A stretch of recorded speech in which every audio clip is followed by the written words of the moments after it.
Mic check. Yep, there it is. All right, now it's working. Hey. Hooray, it's working. Cool.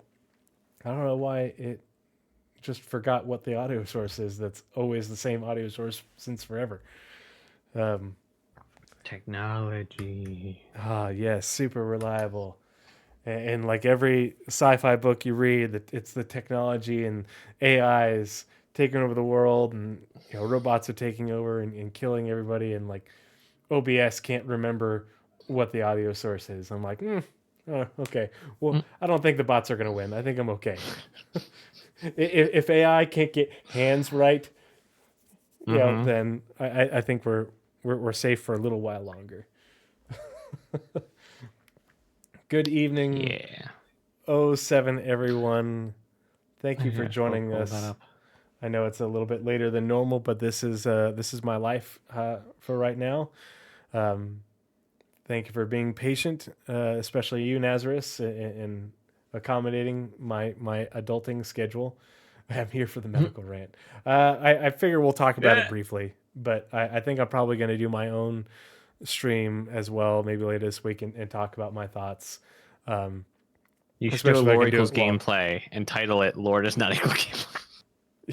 lore no longer equals gameplay. Lore is dead. Yeah. Lore. Welcome to That would be good. yeah. And then post it specifically in Paul's Discord. Oh, and I'll use a clickbait. I'll make a clickbait title with a clickbait image. Like I need to get it like I need to get in game with the Nursa, and I need to flip it on its roof, and I'll like put little like dead eye X's over the over the front Yep. glass. Oh my Hello gosh. everyone, and welcome to episode 71. I'm pretty sure this is 71. I didn't even look beforehand. I'm just winging it. Of the Pathfinders podcast. According to the OneNote, it was 70. Last Who one we have knows? notes for is 6. Huh? Oh, okay. I don't know. All right. I thought we did another. Maybe that's wrong. Maybe I. Oh well, it'll look right when I upload it to YouTube. Yeah. Welcome to whatever episode of the Pathfinders podcast this is. We are your hosts, the Pathfinders. I am Tree0311 here with my partner in crime and good friend. Hello, everyone. I'm Nazeris. And we are the Pathfinders. We're charting the way through all the nebulous information surrounding Star Citizen, Squadron 42, and their development. So yeah, this evening for this episode, we're going to take a look at the May 1st Roadmap Roundup, which is pretty brief, mostly just a whole bunch of, hey, things got confirmed that are now released. So that'll go quickly. And then we're going to look at the April monthly reports, which I thought were pretty interesting. There's some pretty substantially juicy tidbits in there for Star Citizen and Squadron 42. And then I think before we move into the monthly reports, we'll briefly look at the news that has everybody, a lot of people. It's definitely got the community divided, and I can totally see both sides. So for me, it's not really a rant. It's more of a, I get where these people are coming from, and I get where these people are coming from, but both groups need to look at it in context of where we are with Star Citizen and the implementation of medical gameplay and regeneration. So we'll show you what we're talking about here in a few minutes. Before we get started, Nazareth, how you doing, buddy? In pain. Yeah. Do you? No, I've had a headache all day. I've been in bed all day. And it's still not gone. So I'm not sure how long these lights are gonna be able to stay on. But I will try to make it to the end of the show. Dude, you can do dark mode. Yeah, I don't like it. Yeah, do dark and brooding, Nazareth. Dude, oh, I don't brood. Lego Batman, sulk. Nazareth. I know I sulk. I don't brood. Okay. I'm not capable of brooding. Whatever adjective you want to use, my friend. Yeah, if the lights are getting to you, I totally get it. Like, I can only handle these lights. That's part of the reason I don't stream gameplay all that much, just because the lights get to my eyes, and I'm like, it's not worth it to me. It's worth it to me to do the podcast and hang out with y'all and make it look good. But if I don't have to be in front of the lights, like I just generally try and avoid it. I hear you, and I don't even have migraines, so more power to you, bud. Yeah, Just imagine being shot with an arrow in your eyes constantly. I used to be an adventurer like you, and then I took an arrow to the eyeball over and over and over again. Or for you, it'd be a Ultiflex crossbow bolt, right? Mm. Yeah. Um, so yeah, the reason we're getting started at 8:30 right now, and this is really more of a short term thing, just because if you watch the show, you're most likely aware that my wife is pregnant. We are expecting twins. They are coming any day now. And not only is she pregnant, she is overly pregnant. Like the twins are huge. They're like double the size of twins where they should be um, at this point. Like most of the time, twins are measuring at like 25 to 30th percentile, and ours are measuring at 55 to 60th percentile. And Oof. I think is this coming up on week 33? Will be Friday. Um, so she can go into labor anytime because the kids are way big. Mm. Thank you, Swagasaurus Rex. Yeah, I've got a 2.5-year-old he's a good kid, but oh man, they are a lot of work, and we're about to have two more. So, yeah, at least they didn't show up before Homeworld 3. Yes, thank God. She can. I've gotten through the first few missions. And speaking of, show you guys before we get into the podcast. But yeah, that was a legitimate worry for me because I have been a diehard Homeworld fan since 1999. Like I've been waiting for Homeworld 3 for 20 years now. A much younger Tree, has been waiting since then. Yeah, I should wait till she's. I suggest she wait until and after Invictus. Yeah, but that's why we're getting started late. But she's just so big right now and so uncomfortable. She can't do any of the bed night or the nighttime routine for Junior, so it's on me to get him ready for bed and get him down for bed, and do a lot of things. And totally okay because she's the one doing the hard work. So I'm happy to do it, but it means that I can't hop on the show until after Boone's off to bed. So, oh, Aether Drift is on a watch streak. But yeah, thank you everyone. We got Socially Confused in chat, Swagasaurus Rex, Del Enar, Aether Drift. I saw Danger Hobos in here, Citizen Joel, bunch of good friends hanging out in chat. So it's really good to see everybody. Before we switch screens, and we're going to start with the Roadmap Roundup, I'm going to show you because I Fig backed. Fig was like the Kickstarter thing that they Blackbird Interactive and used before Gearbox picked it up for Homeworld 3. And so I Okay. backed the digital edition back then. And so I started playing Homeworld 3 when I got the 72-hour access on last Friday. But then today, my collector's edition that I bought off of Amazon, I did the retail for that over 2 years ago now, arrived. So Oh wow. I'm gonna gently, carefully bring it in front of the camera. Because God, if I broke this live on Twitch. So here's the mothership, and it's not plugged in, so I don't. The lights aren't going to come on and everything, but I have it in the non-traditional configuration just because I wanted to see what it looked like with all the lights.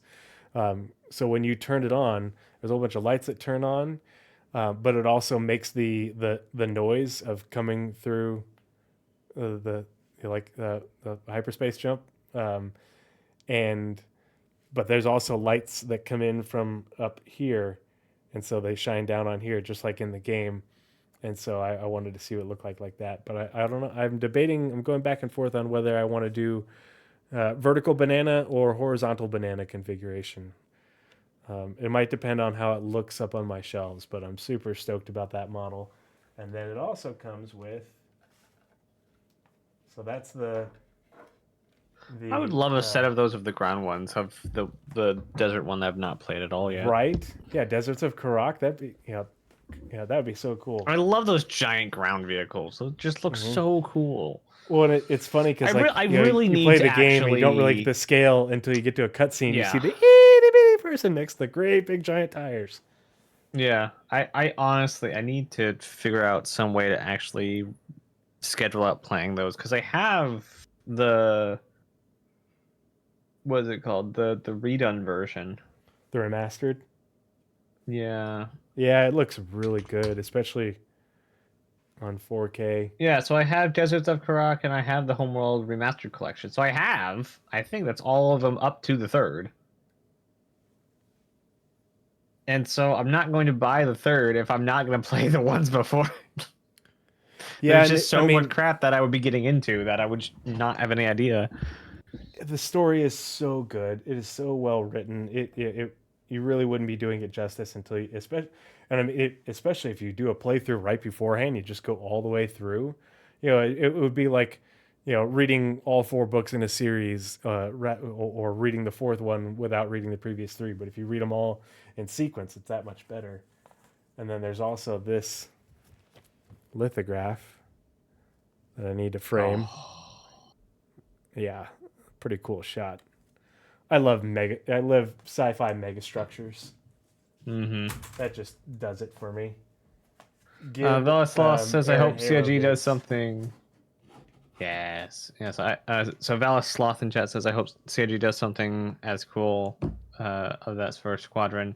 I have zero doubt they're working with JRDF for something special that they're not allowed to talk about. Oh yeah, yeah. That would be a very much take my money for sure. I mean, look at what the community did. The Asian community did. I forget which country did it with I the want to say it was retribution China. that showed Yeah, up. Was it China?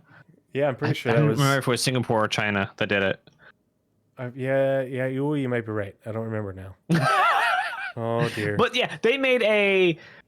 It's like It's a like 18 12 feet foot long. long, Yeah, it's 18 foot huge.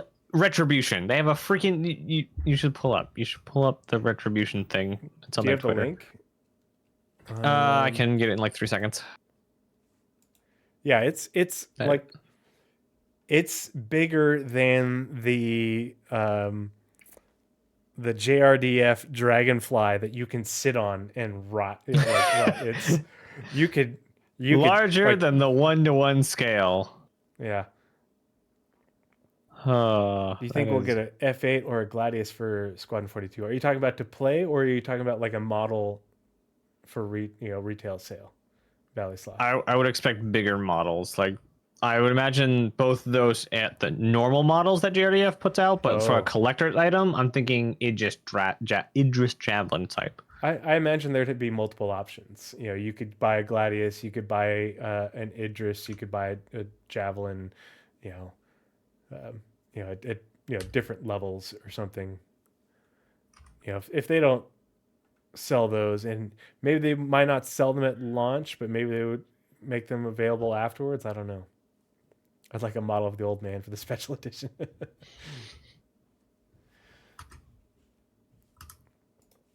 Are you finding it? Yes, apparently I looked in the wrong spot. It was on the RSI Twitter. Is that what you're talking about?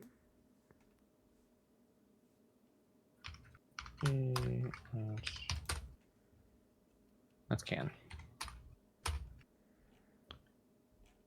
Let's see. All right, there we go. What the heck is a share button? There we go. Oh, I found it too. Yeah, the Star Citizen reposted a post that Pedro Camacho. Yeah, I got one from One Dark Igma. Igma. Yeah, I don't know words. It's got even a flyover shot of it. Oh, you got a different one. Okay. God, Oh, the thing's so crap. cool looking. Okay, yeah. Oh, is that Beacon? Wait a minute. If that means it was a Beacon, that means they shipped it Yes, it did. from the other Yes, they side of did. the world. Oh my God, can you imagine? I mean, from Asia to Europe.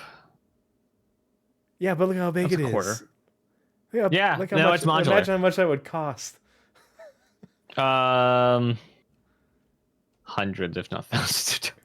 Yeah.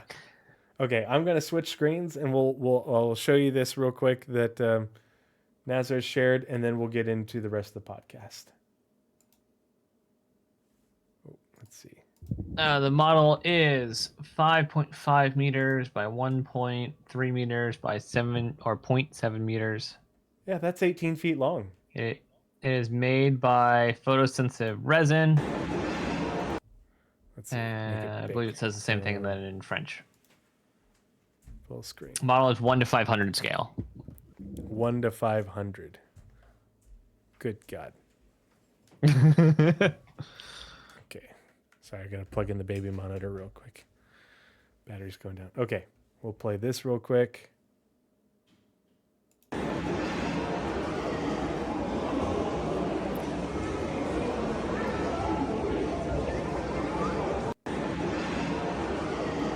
That's nuts.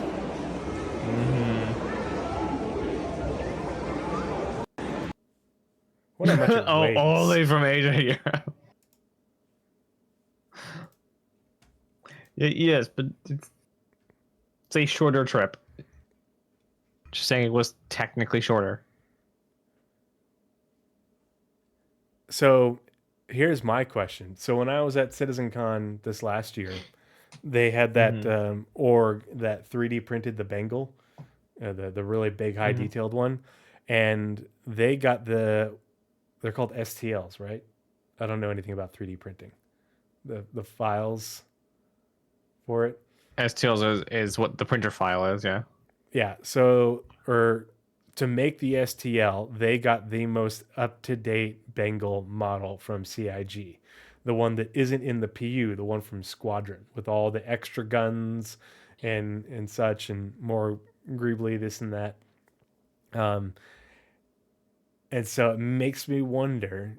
Like, I think this has been around for a couple of years, but did these people print off this one off? Like, is this the most up-to-date model from CIG? It'd have to be. I'm assuming. Because we don't have any models that are that detailed. Yeah. That's one of the Bengal turrets. It has multiples of them. Quad size, numerous. These are there's like, I don't even know how many, but there are several. There's like,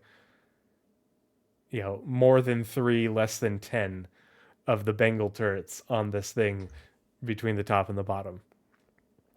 And there's apparently like a hangar and such. It's just bonkers. Yeah. And then where'd the other one go? Oh yeah, this one is the one that Pedro Camacho. Pedro Camacho is the composer for Star Citizen. Jeff Zanelli is the composer for Squadron 42. And so he shared this one at BCon to share with Jeff, and then he tagged him in it. So I'm going to open this up.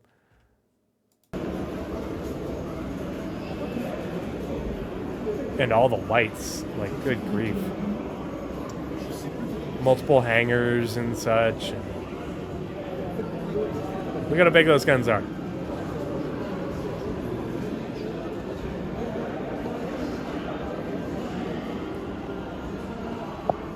Look at these little guys in the front. That thing in action. Yep. That's pretty cool. Yeah, it does. With how detailed it is, I don't think they did their own creative licensing on that to fill in the details and junk. It's a movie prop. Yes, that would be what that could be used for sure. Yeah. It is definitely detailed enough. The problem is it's all gray and not weathered. So like there is tens of hours to turn that into a workable movie prop. Oof. Oh boy, that's scary to think about. That's probably hundreds of hours actually. It's probably hundreds of hours to turn that thing into a workable movie prop. Yeah. Sorry, I'm just going to turn up my brightness a little bit. And there we go. That looks okay. I look normal. I got some sun while I was doing yard work today. All right. So now that we've lured you all in with the giganto ship porn, ship model porn, we've got the Carcassonne homeworld carrier here in my office, and then we looked at images of the Retribution. Let's go ahead and get into the roadmap roundup for May 1st. And we'll breeze through this pretty quickly because it's mostly just, hey, these are the things that are, um, Released. released now because they are committed for 323. But the important part is this bit about the progress tracker. So, Nazeris, do you have it pulled up? Do you want to read Yep. the header? Yep. So happy Wednesday, everyone. Every 2 weeks, we accompany the roadmap update with a brief explanatory note to give you insight into the decision making that led to any changes. This is part of an effort to make our communication more transparent, more specific, and more insightful for all of you who help make Star Citizen and Squadron 42 possible. With that said, let's go ahead and jump into this week's roadmap roundup. Alrighty. So, notable changes for May 1st, 2024. Progress tracker. This is the juicy bit. And this is what has me very much eagerly anticipating to see what happens on this Wednesday.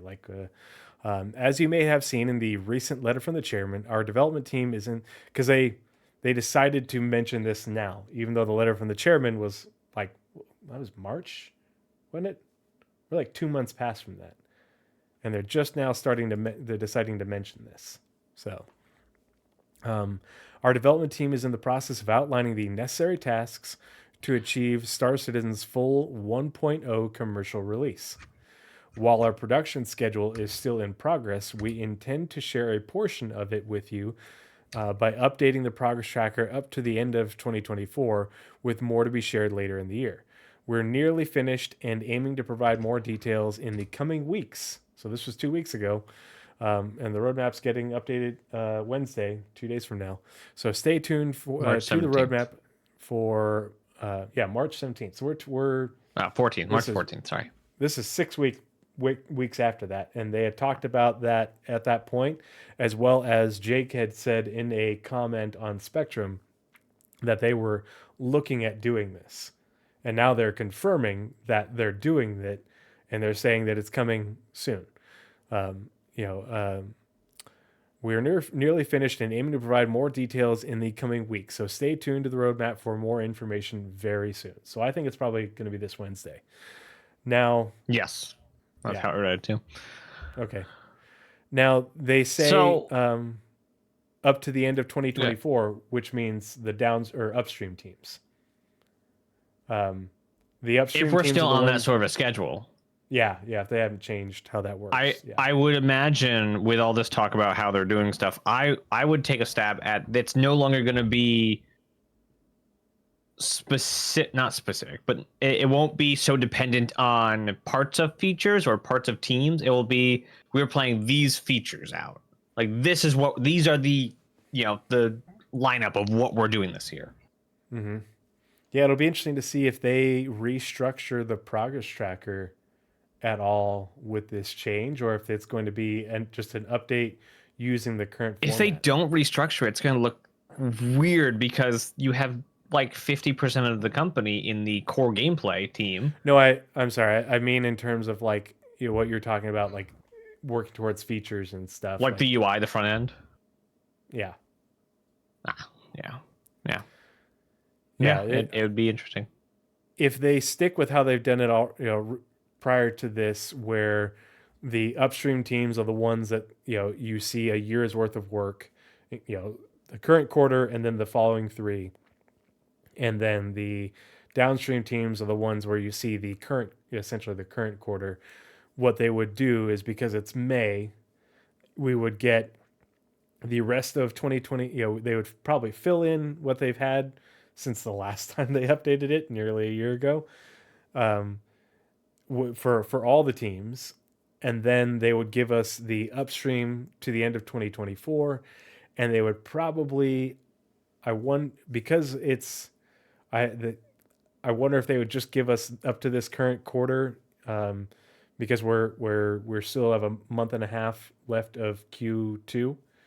I imagine they would catch us up to Q2 for downstream, and then resume, pick it back up with, at the end of Q2, beginning of Q1, with the Q3 schedule for downstream. Does that make sense? Yes, but I lost the line somewhere in my head. But yes, Yeah, that makes sense. yeah. The progress I get what tracker you're for saying. the downstream teams would show the downstream teams work out to the end of June, and the upstream teams Yeah. out to the end of December. And then end of June, beginning of July, just like they always do, the beginning of the new quarter is when they would add the new the new quarter schedule for the downstream teams. And who knows what they would do with the upstream teams. But it'll be interesting to see. um, I think the biggest thing for me, curiosity wise, is seeing how they're prioritizing work for what are they trying to get in with 4.0? What are they trying to get in with the patches after that, in terms of, because that's why I haven't really cared that much about the progress tracker, because they told us at CitizenCon, here's what we're working on for the next year. And then they're telling us each month what they're working on in the monthly report. So it's like not really a mystery.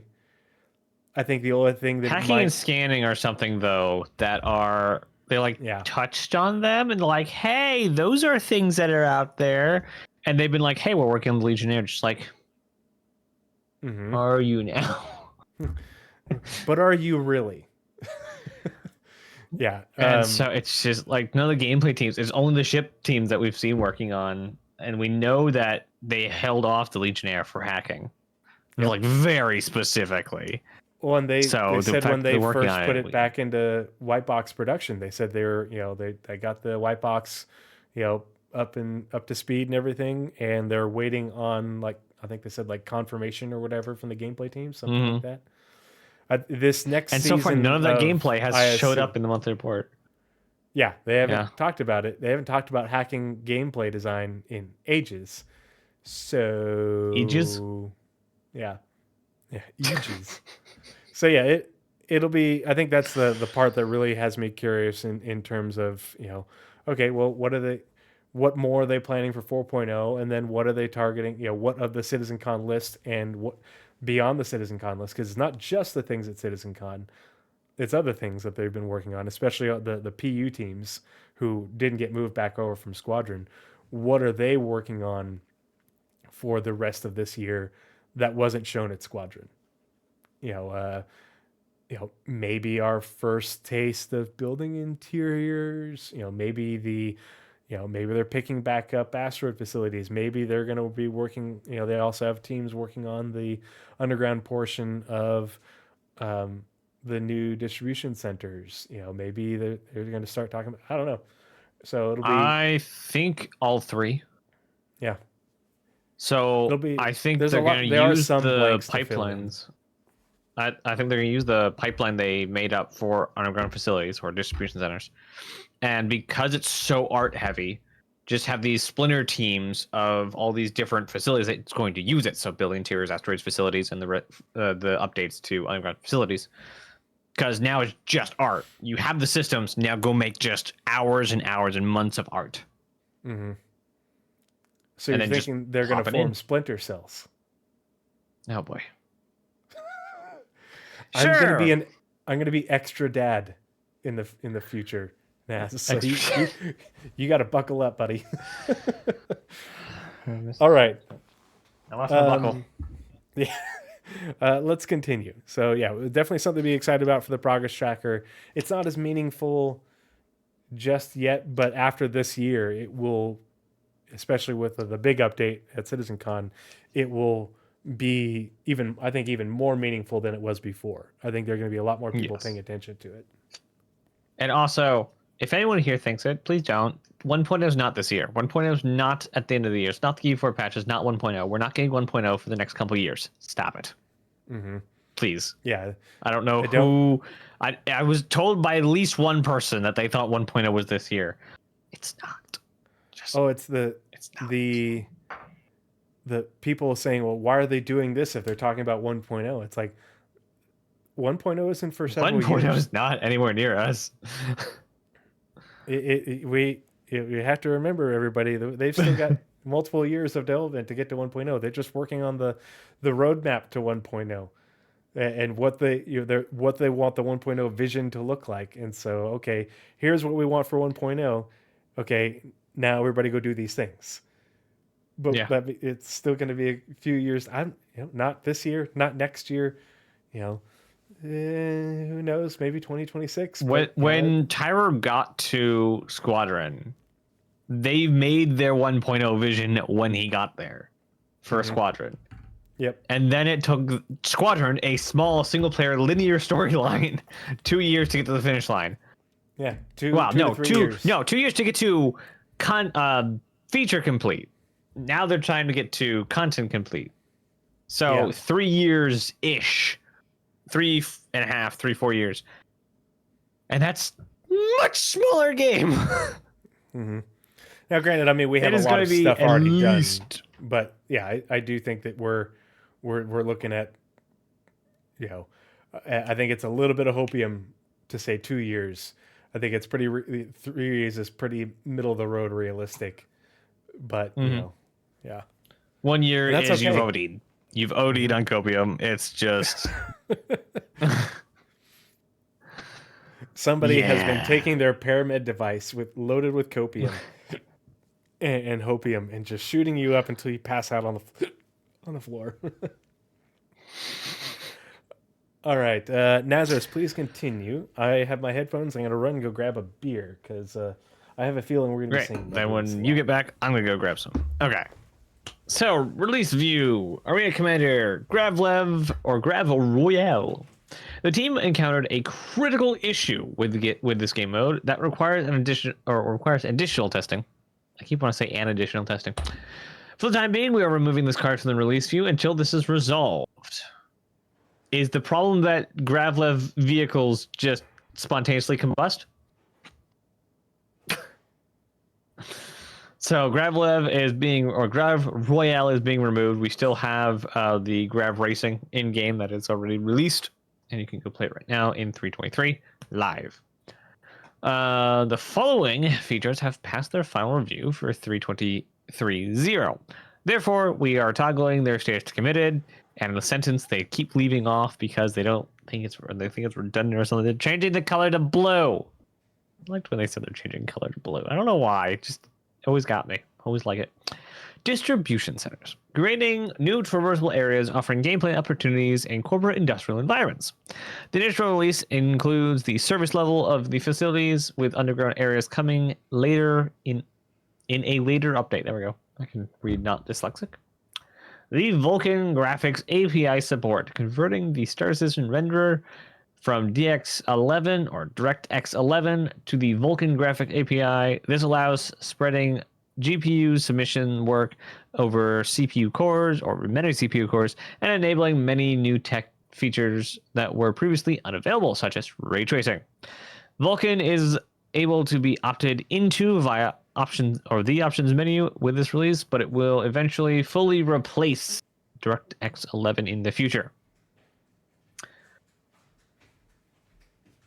Okay. Water simulation and rendering improvements. The water in Star Citizen now supports a multi-scale GPU wave simulation to support dynamic reaction to thrusters, aerodynamic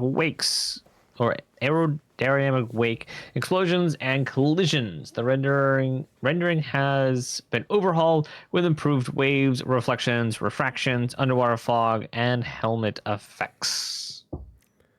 Welcome back. All right, I'm back with my beer. Before you go, Yes. Have you experienced Vulkan yet, and what are your thoughts?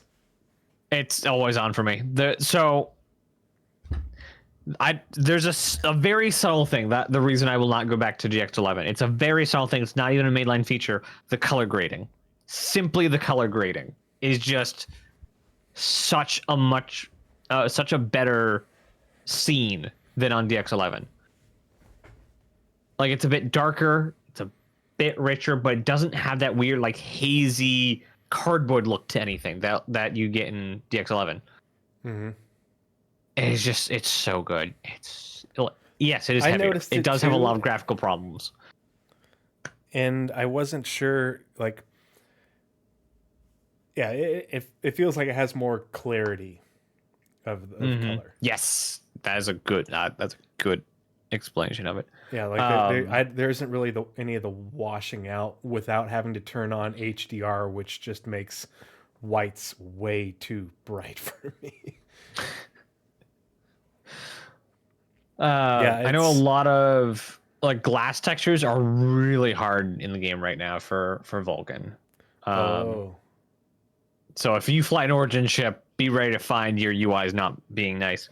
Um, and I don't know if it's a 323 bug or a Vulcan bug, but when you go into quantum travel, you'll get this weird image that shows up while you're spooling into it. So while you're like accelerating, and then when you're into it, it'll go away.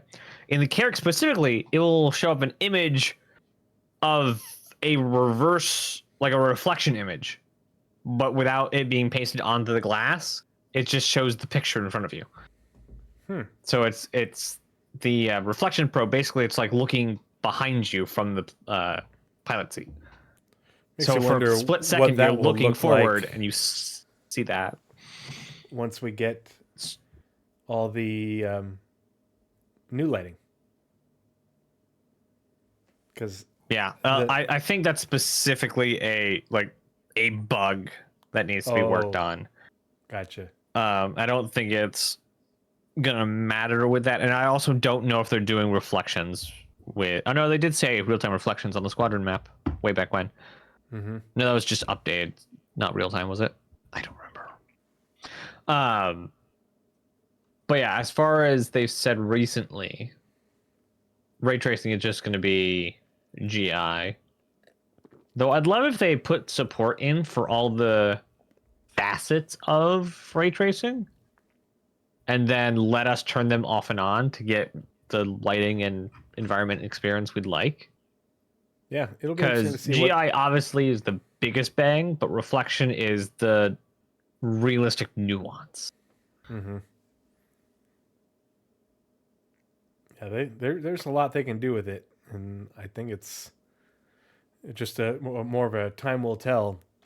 But the way that the we'll get into that because they do talk about it in the monthly report, and it makes me excited for 4.0 because I think that's when they might be targeting it. But yeah, Vulcan for me. So Vulcan, like Wait, you think they're putting in RTGI in 4.0? I think they're gonna get their global lumen. Yeah, GI. Mm-hmm. But you said that. Yeah. Yep. I think Yeah, what ray they're targeting. tracing, global illumination, Yep. RTGI. And the fact that they have DLSS and FSR and TSR now, Mm-hmm. it's so good. You get so many frames. You get so many frames. Yeah. Well, and that's the thing that isn't in right now with Vulcan Dell is that they don't have the multi-threading in. But for me, it's even without the multi-threading, Vulcan is so much smoother. My frames have gone down, but like before, I would even with and I have a Intel 12900K, which notoriously has the issues of um, me needing to turn off the efficiency cores and take them away from Oof. Star Citizen because it doesn't play nice with those. But I don't have to do that now because why you had to do it is like the frames would be good on the frame counter, but the frame generation was all out of sync, and so you get hitching, on a very regular basis, like hitching and stuttering.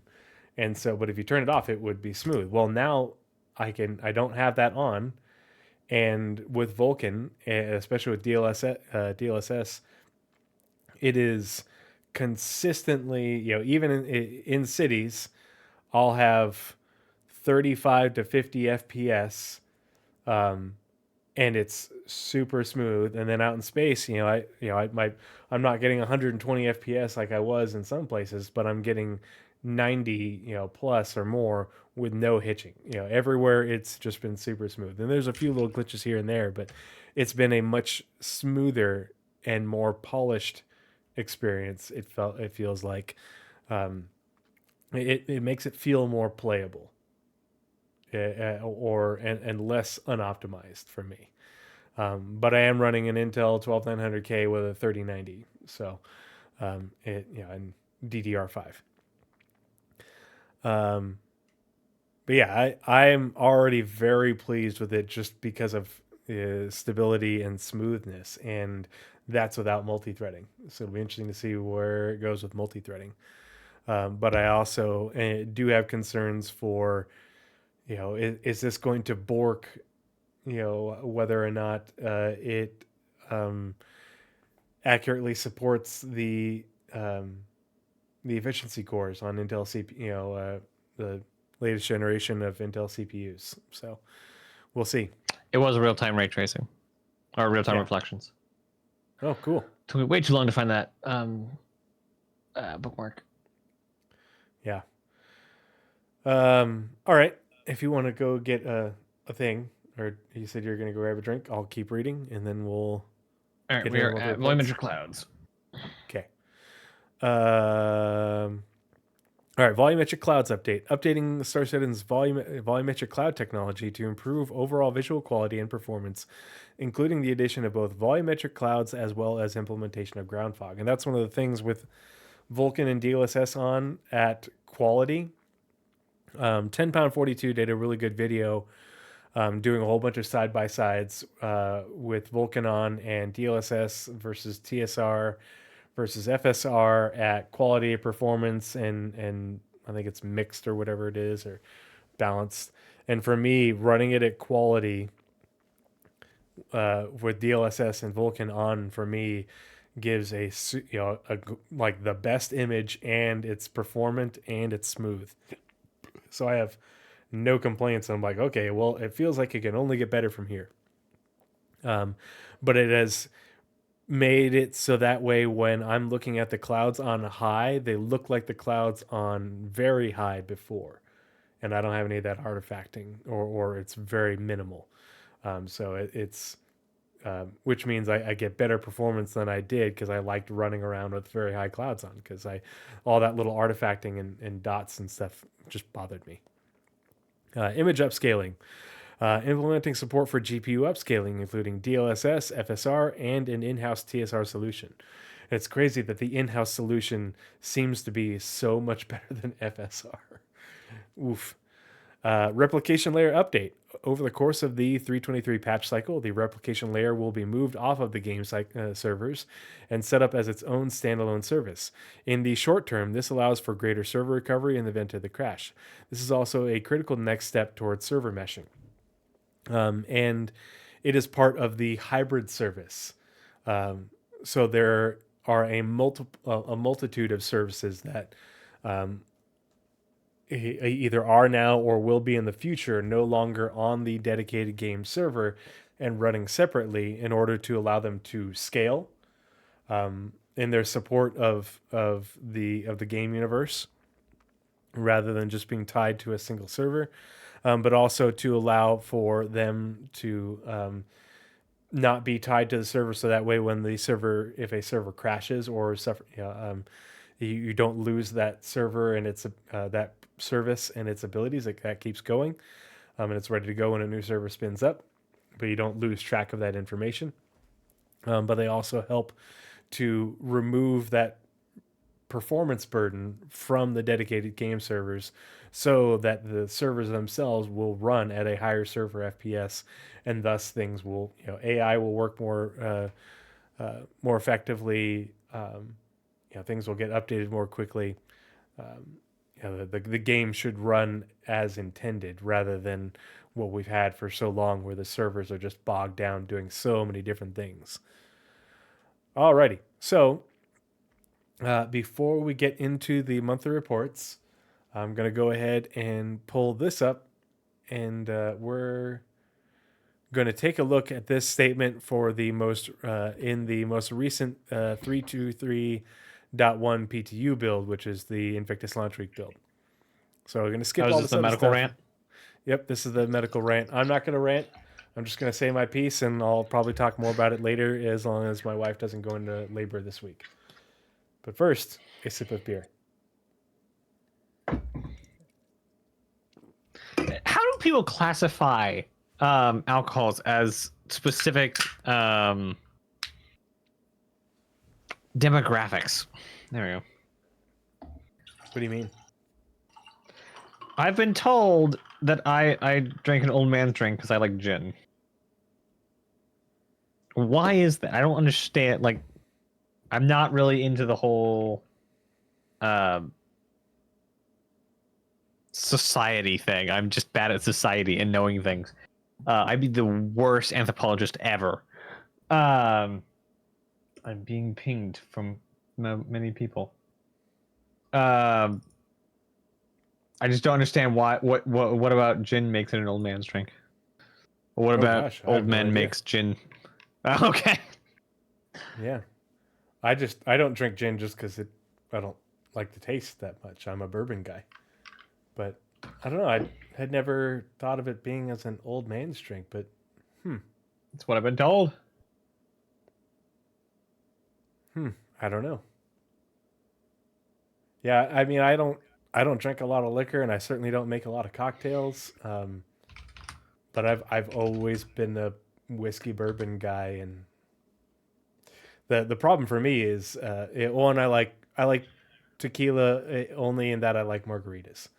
I I don't really like other tequila drinks, but um, for me the problem for me is like vodka and gin give me heartburn, super bad. Hmm. Whereas Yeah, that for would be a some reason problem. the other liquors do not, and I don't know why. Um, so Aetherdrift asks, what performance increase are they likely to implement before server meshing? So there's going to be a lot of optimizations that are needed with the replication layer, but they are one of the things that Benoit said specifically is that they expect a performance improvement on the DGS with the separation of the replication layer, and that but they know that they will have to do optimizations once it gets separated to get that performance increase. But they are going. That's something that they are going to be targeting on the road to server meshing. But I want to caution everyone about getting too tied, getting server performance and server meshing too tied together, because what they're targeting for 4.0 is very simple static server meshing, and it is not. That is not where we are Did you expected to get the see? performance increases. Hey, Did you Victor, good see to see the you. Be at Con? Did you see the Be at Con Chris Roberts interview? The hallway interview. Uh, with the one that Salty Mike reacted to. Trotta. Yeah, where he talked. Oh gosh, we should probably pull that Classic up. Chris Roberts. Classic Chris Roberts decided that he was going to say, "Well, it's basically already dynamic server meshing." Don't Yeah, you had these nice clear-cut lines. It was fine. Don't say that. the Like, I servers are get what already he's saying. spinning up dynamically. Well, Yeah. yeah, in that one spins up when another dies, but that's not what we're targeting. But is he Just wrong? like he's not wrong. That's the problem. We had definitions for these words. These words that people like lay people are using. And if lay people are using them, they need clear definitions. When you start rewriting over these definitions, you end up doing exactly the same thing you get from re-recording over a cassette tape, formerly known as gobbledygook. It's terrible. All right, Technically, the replication layer is server mesh 2.0. I mean, that's not a bad way of looking at it. The proportion of the solution. Technically, it would be 0.05 then 0.0, or yeah, 0.0 and 0.05, because we have the replication layer existing. We had in 3.18, and then tier 0.5 we have in 3.23 being the replication layer split, which we now can recover off of the replication layer dynamically, I guess. So go ahead. Yeah. Okay. You guys you're making Naz and I do this. You are forcing our hands. So this is the clip of the interview. I guess there's more to the interview, but this is the clip that is getting shared around and Salty Mike reacted to this, but we'll listen to it really quick. Chris should definitely not be any authority on server mesh. Yeah, that's the thing is everybody's like, well, Chris said it. Chris is a gameplay guy. Chris does not do networking. That is not his thing. There's a reason they hired an entire other company. Yeah. Chris fixed the physics issues, right? He bought another company to do the servers. Yeah. That is multiplayer games and networking and all that stuff. That's not his cup of tea. It's not his bag. That's not where his background is. And so the only reason we are working towards server meshing is because the people that were already working on the project told him, well, hey, we could do this. He's like, do what? And they're like, well, and they explain server meshing. He's like, that's a thing? He's like, well, it could be. We could do it. And he's like, oh, okay. Well, yeah. If it lets me do this, and this. And so that's where we are.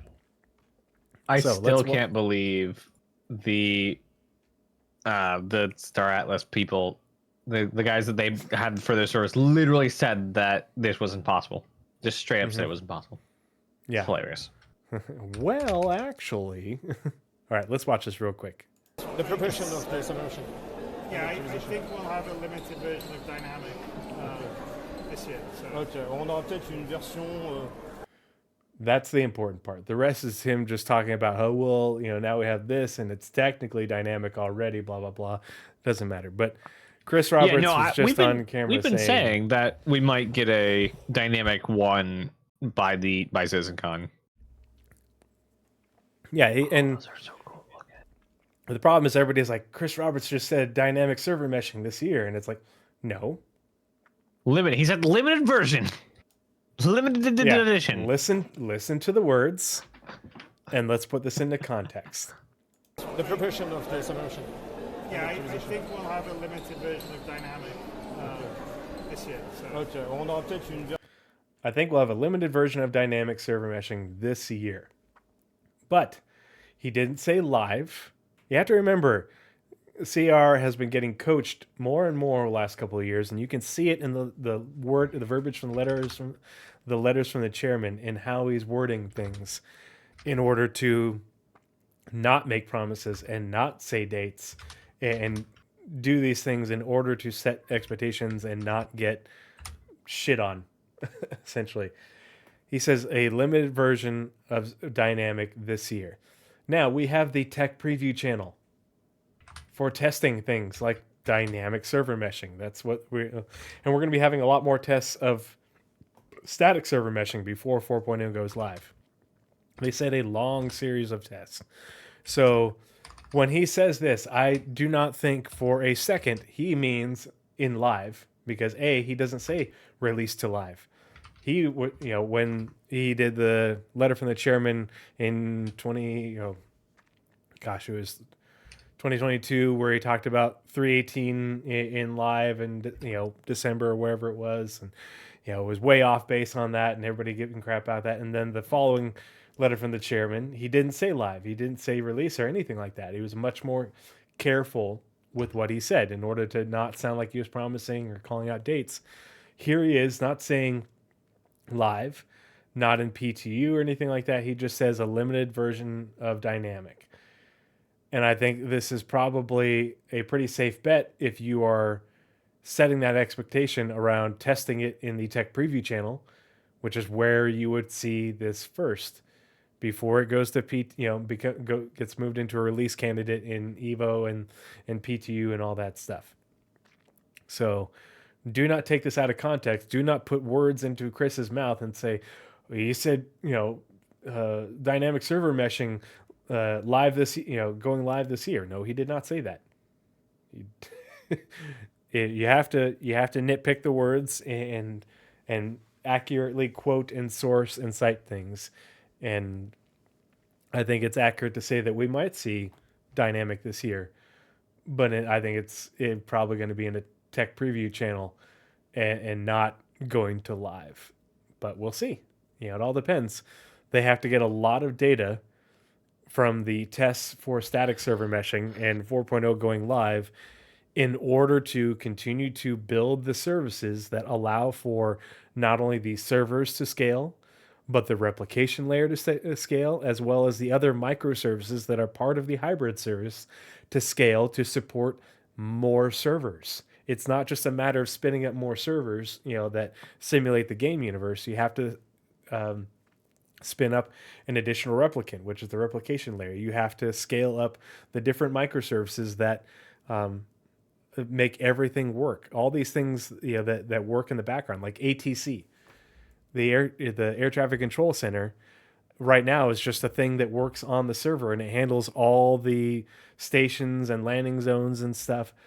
Guess what? That needs to be able to A, not be on the server, be run as a separate service, and B, scale up so that way if they spin up a whole bunch of servers and subdivide the universe, that now that the ATC is able to scale up to split and handle the increased load. Because if you're scaling up the servers to include more NPCs and more players, it means you have more of both, coming and going at landing zones and stations, which means you need a larger and more robust ATC scaled up to support that. That's just an example.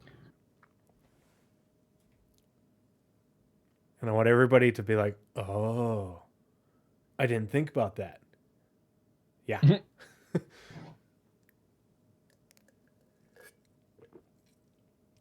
It's not just the DGS.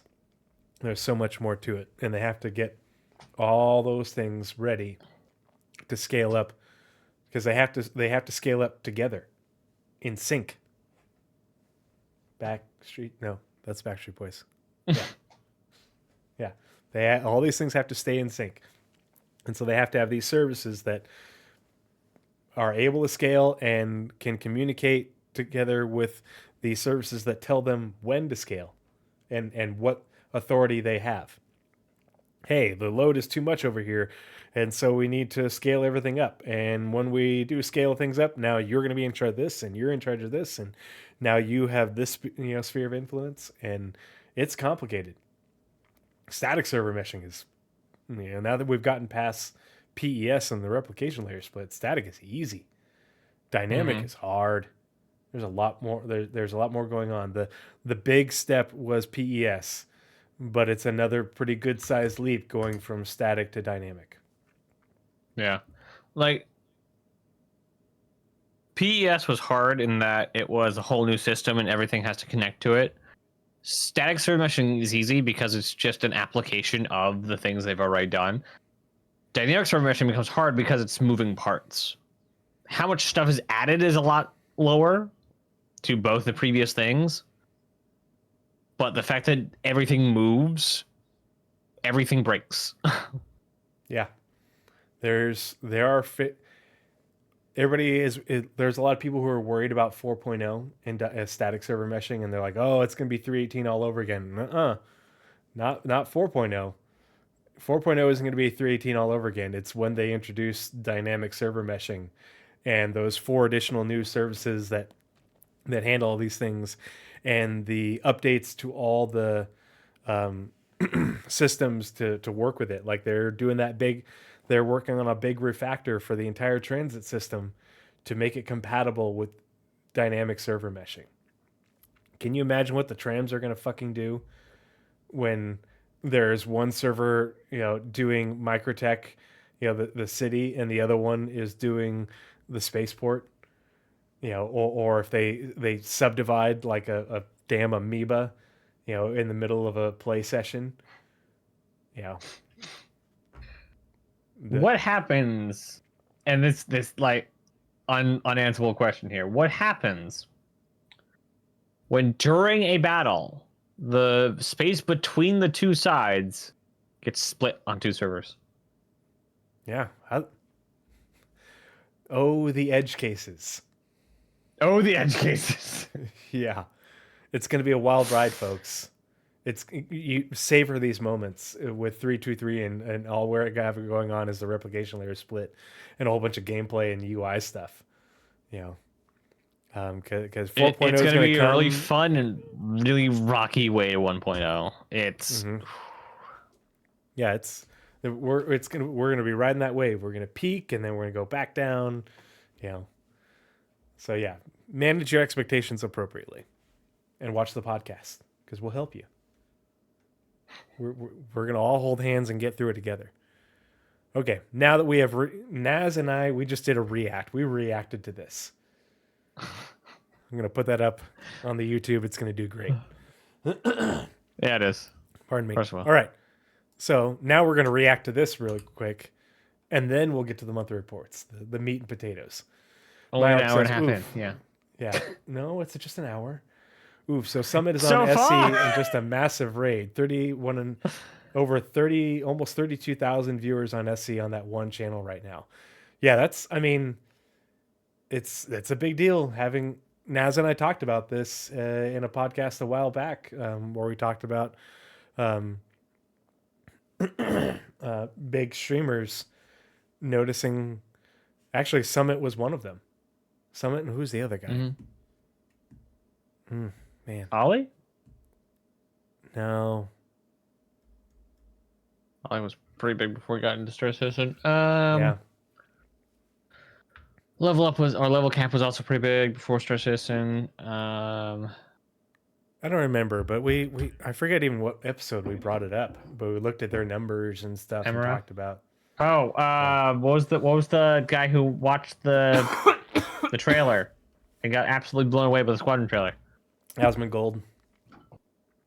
Yeah. As- I don't know. I need to find that episode. I don't remember why we talked about that or what the context was, but It was specifically on that dude doing the Squadron React. And just like questioning if that's even possible to do in a game. That was great. yeah. All right. So now Nas and I are going to look at this bit. These are the patch notes for Alpha 323.1, PTU 9174453, which just came out just before noon today. So this is mostly just the Fleet Week stuff amongst a few other things. Yeah. A lot of fixes. We were and expecting improvements. just a Fleet Week stuff. However, Yeah. However, they did this. So, and a lot of, I know people are saying, oh, this is to sell the Nursa. No, it's not. There's going to be wait, a that free means fly. oh my god, you'll be able to respawn in the Ursa. Holy crap! Yeah. There's going to be a free fly. We're going to have new Xeno threat. Not during the And- free flight. They did say that. No, yeah, not during the free fly, but they are expecting a lot of new people because this is a huge patch for Star Citizen, and so there's gonna be a lot of new people, but we still have a lot of bugs and people still die to random stupid shit all the time. And what they're doing, it says features and gameplay, medical bed respawn update. Now, if you remember, in 3.12 is when they took away the respawn capability from the Cutlass Red and made it only the Tier 2 beds on the 890 and the Carrack, as well as the hospital beds and the clinic beds. Now, to me, even that was premature, I think, just because. But I also think they did that thinking that we would get to where we are now a lot sooner than we have. And we're just not there yet. But it says, with the release of 323.1, we wanted to provide players with a less brutal experience when getting back into the action. And to me, this is because we're going to be having a lot of new people who CIG wants to retain. CIG wants to maintain what's called the conversion rate, where you make a free fly account and then you buy into the game. And the conversion rate at its peak, like in 2022, is at like 33%. So only like 33% of people who made a free fly account actually bought the game. And so, but that's a really good metric for CIG, because if they have a high conversion rate, it means more people are buying the game, and then more people end up buying more ships and funding the game. It helps them with their funding. But if their conversion rate is low, it's also a reflection on the stability and the experience of the game. And I think with a big free fly and big events and a huge patch that I think a lot of people are going to come back to SC for because of the changes, I think this is a necessary change in the short term. To help with this, we are making all medical bed tiers be capable of being set as a regen location. The range at which you will be able to respawn in them will depend on their size class. Tier 3 beds, so your Nursa, which is the medical Ursa that's releasing at Invictus Launch Week, the Cutlass Red and the Anvil Pisces C8R all have Tier 3 beds. Tier 3 beds will allow respawning up to 20 kilometers away. So your doesn't, you're not really going to be parking your medical nurse at 20 kilometers away. That's a long ways away. But this allows your Cutlass Red or your C8R to be effectively be in orbit and away from the action, but not having to be hovering in atmosphere essentially. But 20 kilometers away, tier 2 beds, so Carrick and 890 jump, which previously allowed respawning up to 20 kilometers, will now allow respawning up to 50 kilometers away. Which this also means that you can turn any ship into a 20-kilometer field respawn. Yeah. Like Infinite Ursa. So your Constellations, your Corsair, anything that can fit your Nursa. Yeah. Mm-hmm. Which is smaller than the Pisces C8R. These current values for respawn distance will be monitored for balance and will be adjusted if needed. Healing capabilities for all beds will remain the same, and players respawning will do so without their equipment they dropped on death, and will have to be prepared with extra stored or survive to go back and reloot their corpse. So, this is temporary, folks. This is not a permanent change. That's why this whole thing right here, everybody saw this and just went straight to this. They forgot all about this. With the release of, I'm going to reread it again. With the release of 323.1, we wanted to provide players with a less brutal experience when getting back into the action. To help with this, we're making all medical bed tiers be capable of being set as a regen location. Getting back into the action. If they want people to test and play the game, they need to make it less brutal. Because the brutal part right now is the bugs and dying from stupid shit. It's not for selling the Nursa, which is going to be like $40-50. It's funny how when CIG goes to release a thing, they look at whatever it's capable of and they look at those features in the game. Hey, maybe we should do a pass on this. And then all the naysayers around the game are like, they're obviously making the game better to support said new ship. Just like that's backwards how they're doing it, my dude. Like, it's because they're releasing ship, they're looking at these features, not they're looking at these features so they can release ship. Mm-hmm. They happen to be in the neighborhood, so they stop by the local grocery store. They didn't go to the local grocery store to shop or to be in the local area. Like, it's yeah. Well, not how that works, bud. The other big thing that people seem to forget, and a lot of people are complaining because they're like, oh, this is going to make medics irrelevant. The problem is medical gameplay is so limited right now, and the actor status system is still limited. It's even when we ran a medic in our org events, they basically just drive the Pisces around and say, "Hey, I'll come and pick you up, and you can lay in the bed." Mm-hmm. That's all they did. They're not. We don't have medics on the field even now. So that's an irrelevant argument as far as I've seen in gameplay. Yeah, they like everyone it's not who at a has state where a med it gun matters can that much get anyone unless up. you're really LARPing. So this is in a thread that somebody posted, and I'm just going to read Xylo's reply. But here, obviously, my guns. Wait, where's that? This person is very guns. passionate This person is very passionate. Um, and there's a lot of very passionate people in this thread. But I want to read Xylo's reply. Lots of great discussion happening in here, and we're reading through all of it. We'll also be closely monitoring how this change impacts the gameplay experience in Game 2.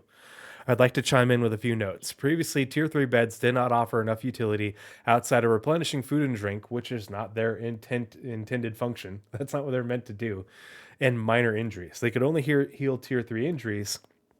They also don't have the ability for stabilization.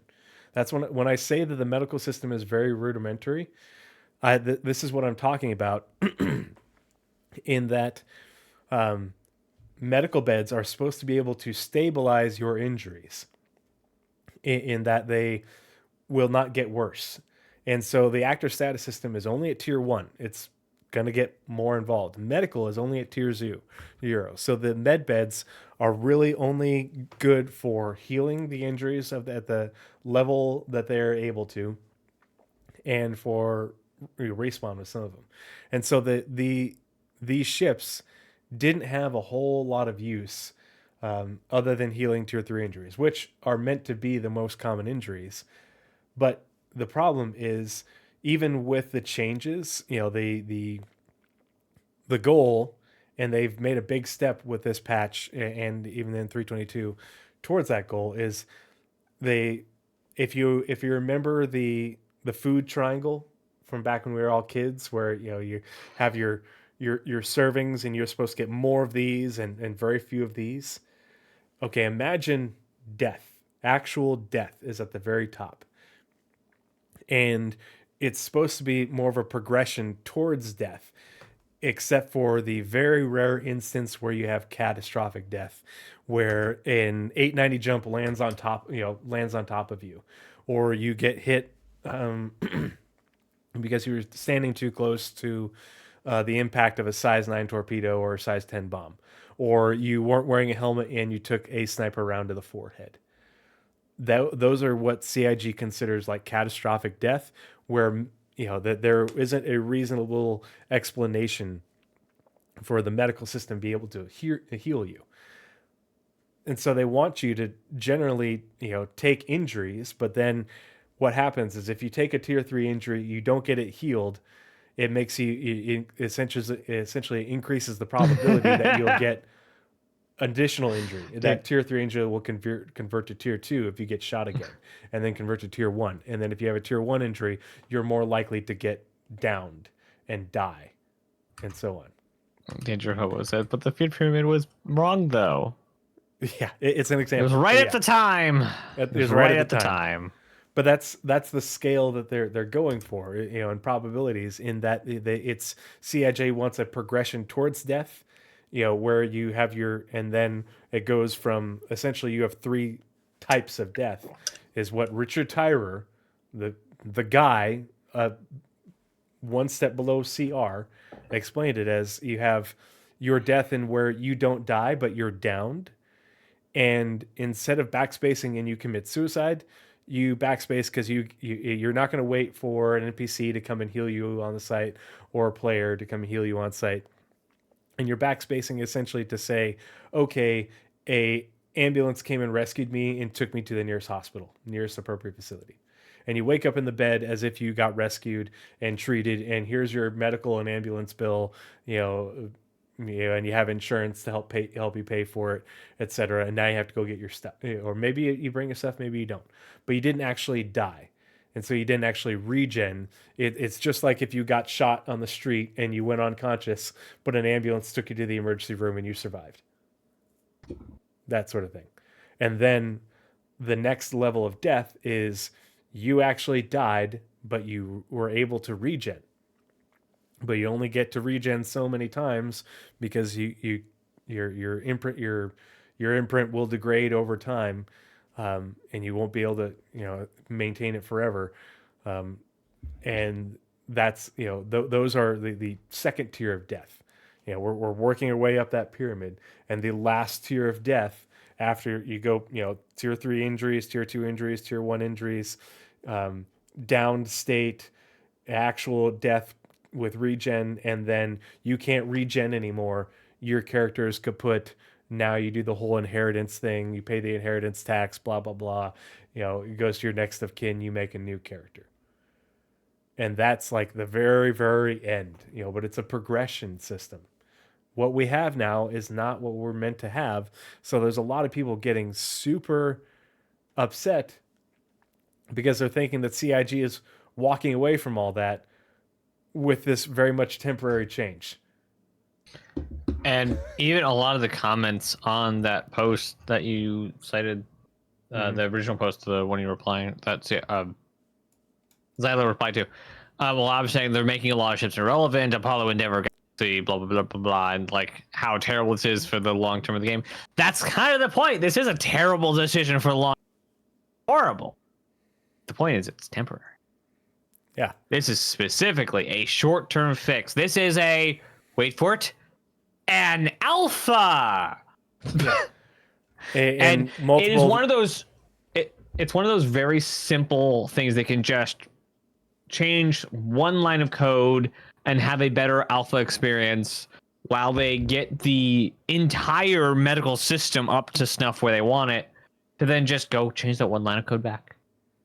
Yep. Somebody said in chat a little while ago, it's going to be really hard to roll. Myark said they will find it very difficult to roll this back as we are so far into development.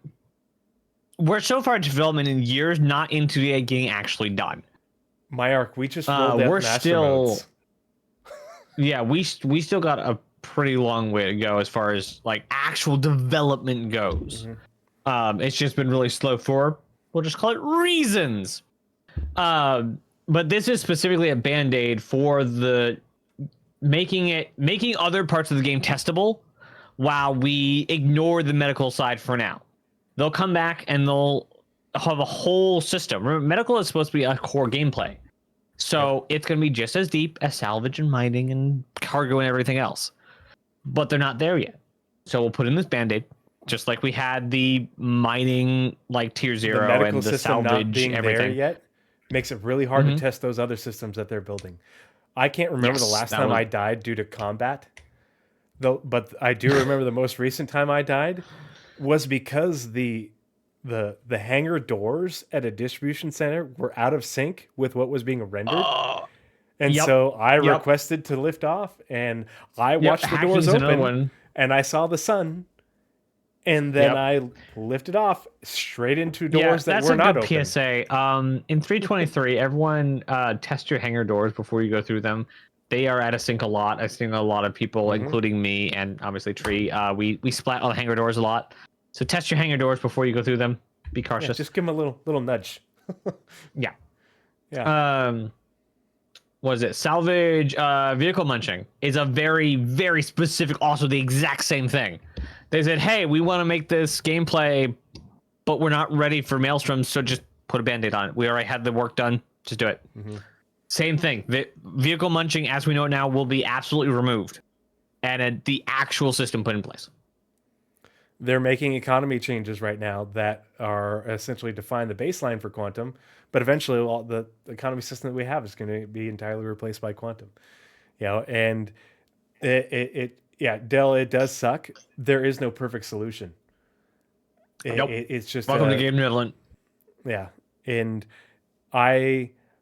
everybody knows I absolutely loathe with a fiery passion the idea of tier 2 beds having regen. I think it's absolutely stupid, and it flies in the face of the carefully crafted lore and everything they have said previously to that. But I also, I still think it's temporary, and I think eventually we're going to get there. We're just not there yet. And I wish that they hadn't taken away regen or respawn from tier 3 beds in 312. But, it happened, and now they're walking back from it in a temporary matter because, and this has been said by multiple devs. I won't name them, but, multiple devs who everybody knows and loves. But the Backspace Express is a temporary solution for the alpha state of the game. It is not the intent. And so, and if Richard Tyrer has said that on multiple occasions, like I have a playlist of all the times that Richard Tyrer has talked about everything they want for regen and medical gameplay. It's long. That guy will talk. And what we have is not anywhere close to where they are planning to take it. Yeah. When you have to backspace because you glitched into the wall. Yeah, the prior to my my glorious Cutter Rambler, God, I love that little ship, splatting onto the hangar door at a distribution center. The previous death to that was me getting stuck in the, because I sat down at the freaking dinner table on the 400i, and I got out and it glitched me into the freaking wall. I didn't get You shot. didn't have a spacesuit, I assume? I couldn't get out. You were just inside stuck. the ship. Okay. Yeah, I was one. Yeah, I actually part of the ship. Part of the crew. landed that was me. I did it. I landed at the New Babbage ground entrance, and I took the little 400i elevator down, but I didn't wait for the gravity to finish figuring out what it was gonna do, and I just let it go down, and I ran off. Physics was still figuring out, so I just ran through the bottom of the ship out onto the terrain. I'm like, okay, guess I'm here now. Yeah, I tried everything I could. Luckily, we had just landed at the station that was my spawn point, so it was okay. But I had to do the backspace express, to get out of the ship, but I couldn't get my body back either. I was fucked. I was hosed. Yeah, medical is one of those things that is core to the game itself, but is not ready and doesn't have any resources to be worked on right now. And the stability of the game really negates the use of it, because not every when majority of the time you're skipping those first 3 or 4 or 5 steps of the pyramid on your way to death. Yeah, you might get those injuries, but a lot you're having the dispersion, or there's another word for it, but the proportions are all wrong between death and injuries. Death is still far too frequent, but they can't do anything about that because the deaths they want you to have are about the right rate, but the deaths they don't want you to have are way out of whack. And they can't do anything about it right now, which is why medical gameplay has been on the back burner for a bit, because it really doesn't matter all that much until they can get the game closer to that 1.0 experience, where that the number of times that you die due to bugs, it goes from here to here. And so this, is no longer an issue, and that pyramid looks more the way it should in terms of proportions of injuries to death. But yeah. So as long as it's a temporary change, I have no issues. If it's a permanent change, I will fling flaming poo. And everybody knows it doesn't this, read in any I've ranted about capacity. it in Like, Paul's channel. we've gotten literally no indication this is a permanent change. Yeah. Like, this is like you said, this flies in the face of everything they've laid before. Like, and they said like a week ago that Death of a Spaceman is living and strong. Yep. So this is having an Ursa be able to respawn, and Death of a Spaceman being real does not equal 1. Like, it just doesn't. You can't have both. So I fully believe that this is a temporary solution for Alpha for the next year or so. Yeah. If not longer. And I'm okay. By with the it way, because, you said it wasn't an hour and a half yet. Well, now it is. But we've reacted to 2 things, which is 2 more than we had previously. Well, this is the third thing. Retribution. Oh, You showed off your models, and the I'm gonna have all these dynamics little, are meshing. Now this, so we're on a little roll. micro We're on a roll. react things to get views for. Nice. Yeah. Yep. You had me All right. flaming. Oh my gosh! Can I pick up the Copion scat, light it on fire, and throw it at people? I'm with what's it? Dried Rantadung. Flamethrower went. Didn't they say they wanted a flamethrower at one point? I'm pretty sure.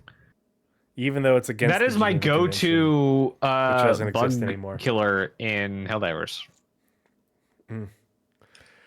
It It's is my so effective. go-to Del Inar killer in Helldivers. He gets me with the 380s. I get him with the flamethrower. That's how our relationship works. Oh my gosh, that's great. We All don't right. have Geneva or Oach anymore. I do want less than lethal weapons, especially if you can dial down the taser to just be annoying. Ow! Well, we Stop don't it. have the taser, the preacher yet. We only have the lightning I know, bolt but company, when- which but are when we supposed to get be it. lethal. Yeah. Oh yeah. Mhm. No, we have the annoying ones are the Nerf guns, the not Nerf guns. Oh man. If you could just We need some way to indicate that you have hit or you have been hit by the Nerf guns. yeah. I want to shoot somebody in the eyeball and have it affect their vision for like 30 seconds. Oh my god, that'd be so bad. Oh no. All right, let's You get were wearing eye into the protection. Back. let's get into the monthly reports, and Oh boy. we'll finally do this. This is gonna go a little bit long, Monthly but it's report. okay. What are those? Yeah, what are those? Oh, I had one note. Let's see. Ooh, scroll. My bad. All right, here we are. Okay, That looks so pretty. It looks so freaking pretty. I do love the image. Like practically past- every monthly report has at least The one past image two, that I'm hasn't like, it been? Hasn't the last two been? DCs. Huh? Is that a DC? This is at a DC, isn't it? Yeah. Okay. Just looks like one of the buildings. Wow, it just looks like one of the buildings from the zoos, the outpost zoos that they showed. Oh yeah. I mean, So they've had they the might. asset for a while. Yeah. This is my favorite Look, part. I of saw this and Microtech, like, I will have that for my outpost for sure. because it's I would love getting that. kind of close to like redwood forests with the ferns and yeah. That's definitely Babbage. That's very obviously new Microtech. Yeah. Yeah, that's All DC right. adjacent. Why don't you let's see, and we start off on the squadron side. So why don't you read the header for the PU and then the squadron report, and then I'll kick us off with the squadron part, or for squadron. All right. So the header for the PU monthly report for April 2024. Welcome to the latest PU monthly report. This time detailing all the development progress made throughout April. Yes, with the imminent release of 323, which is now out, most teams began continuing tasks for events and releases coming soon and further into the year. That's so vague. Events and releases now and far. Like, that's just the whole game. Read on for the latest updates on jump points, weapon animation, the Legionnaire, and more. On the squadron side, April 2024. This is a cross post from the email that you can sign up for, blah, blah. Welcome to April Squadron 42 development report. Enclosed, you will find details on the latest progress made across the campaign, including AI behaviors, ship combat, and Easter eggs. Thank you for your continued support of Squadron 42. Sincerely, CIG Communications. Alrighty, so starting off, we start with AI content on Squadron 42. Right. Let's scroll And down a just little bit before you start more. reading that, it is so the squadron report, very small. It's like less than half the amount Yeah. that was in the Star Citizen it's report. And it's so there's cute. only a single team that had work that crossed both. And still in that team, there's more work done on Star Citizen. And that's tech animation down near the bottom. Yeah. So other than that, it will be basically team over team, Star Citizen to Squadron. There's a little bit. Basically, they narrative have has a lot. zero that cross. There's zero that cross both, is what I'm saying. Oh yeah, that's sure. Sorry, yeah, they're either one or the other. I see what you mean. Yeah. Yep. Yeah. Scroll back up. All right, so AI content for Squadron 42. April saw the AI content team enhancing the dialogue experience, introducing 4 dynamic conversations into Chapter 1 to showcase chapter-specific content more effectively. They also addressed a critical issue where players could observe NPCs despawning after following them. that would freak me out. NPCs now engage with the environment meaningfully until the player exits the area. The team then and the NPC's like, God, we just leave already. I'm like an hour into overtime. I'm ready to quit. The team then implemented input variables to enhance flexibility in player AI interaction, allowing for tailored reactions such as a formal greeting followed by task-related dialogue, a concise busy response, or no dialogue at all. This expanded functionality proved invaluable for addressing the campaign's diverse narrative scenarios. Overall, NPC behaviors were refined too, with the team resolving a bug causing NPC guards to gradually shift leftward each time they saluted the play. They're just... And I know exactly where that bug comes from. It's just a slight mistargeting of the animation. And so it will, when the animation runs, the character will shift just a little bit when at the end of the animation. And like it doesn't, like when you see a perfect loop short video and it doesn't perfectly loop, but it's just a little bit off and you see that kickback, that's basically the same thing. My lord. Like it's Right. not Stormtrooper. quite where they Stormtrooper. started the animation from. Here, I'm going to play something that this made me think of that. Okay.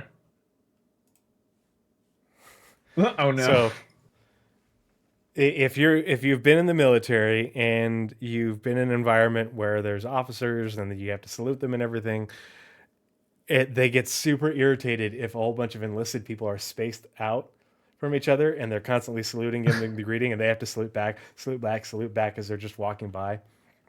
And so that's what this is, but Star Wars. But when I talked about I just imagine a bunch of NPCs keep saluting you as you walk by, and they're like jiggering to the left. My lord. Stormtrooper. My lord. Stormtrooper. My lord. Stormtrooper. My lord. Stormtrooper. My lord. Stormtrooper. My lord. Stormtrooper. My lord. Stormtrooper. Stormtrooper. Stormtrooper. My lord. Ugh. My lord. Yourself. My lord. Go yourself. My lord. Go yourself.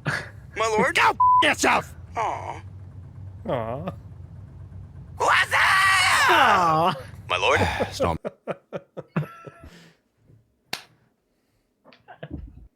North End Droid's Trooper the knows what best. I'm talking about. Yep. Droid's the best.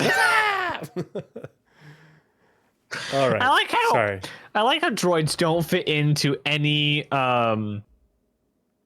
hierarchy of militaries. But then, like, literally, like, every culture has some, like, all the fleshy bag cultures have some anti-droid something somewhere in them. Mm-hmm. And then, so, there are several colonies of droid refugees that just live life as droids without flesh bag interference. Flashbacks. And yet, like, within every military they Disgusting. fit into, they're just like, yeah, we're just gonna here. We can do whatever we want. It's fine.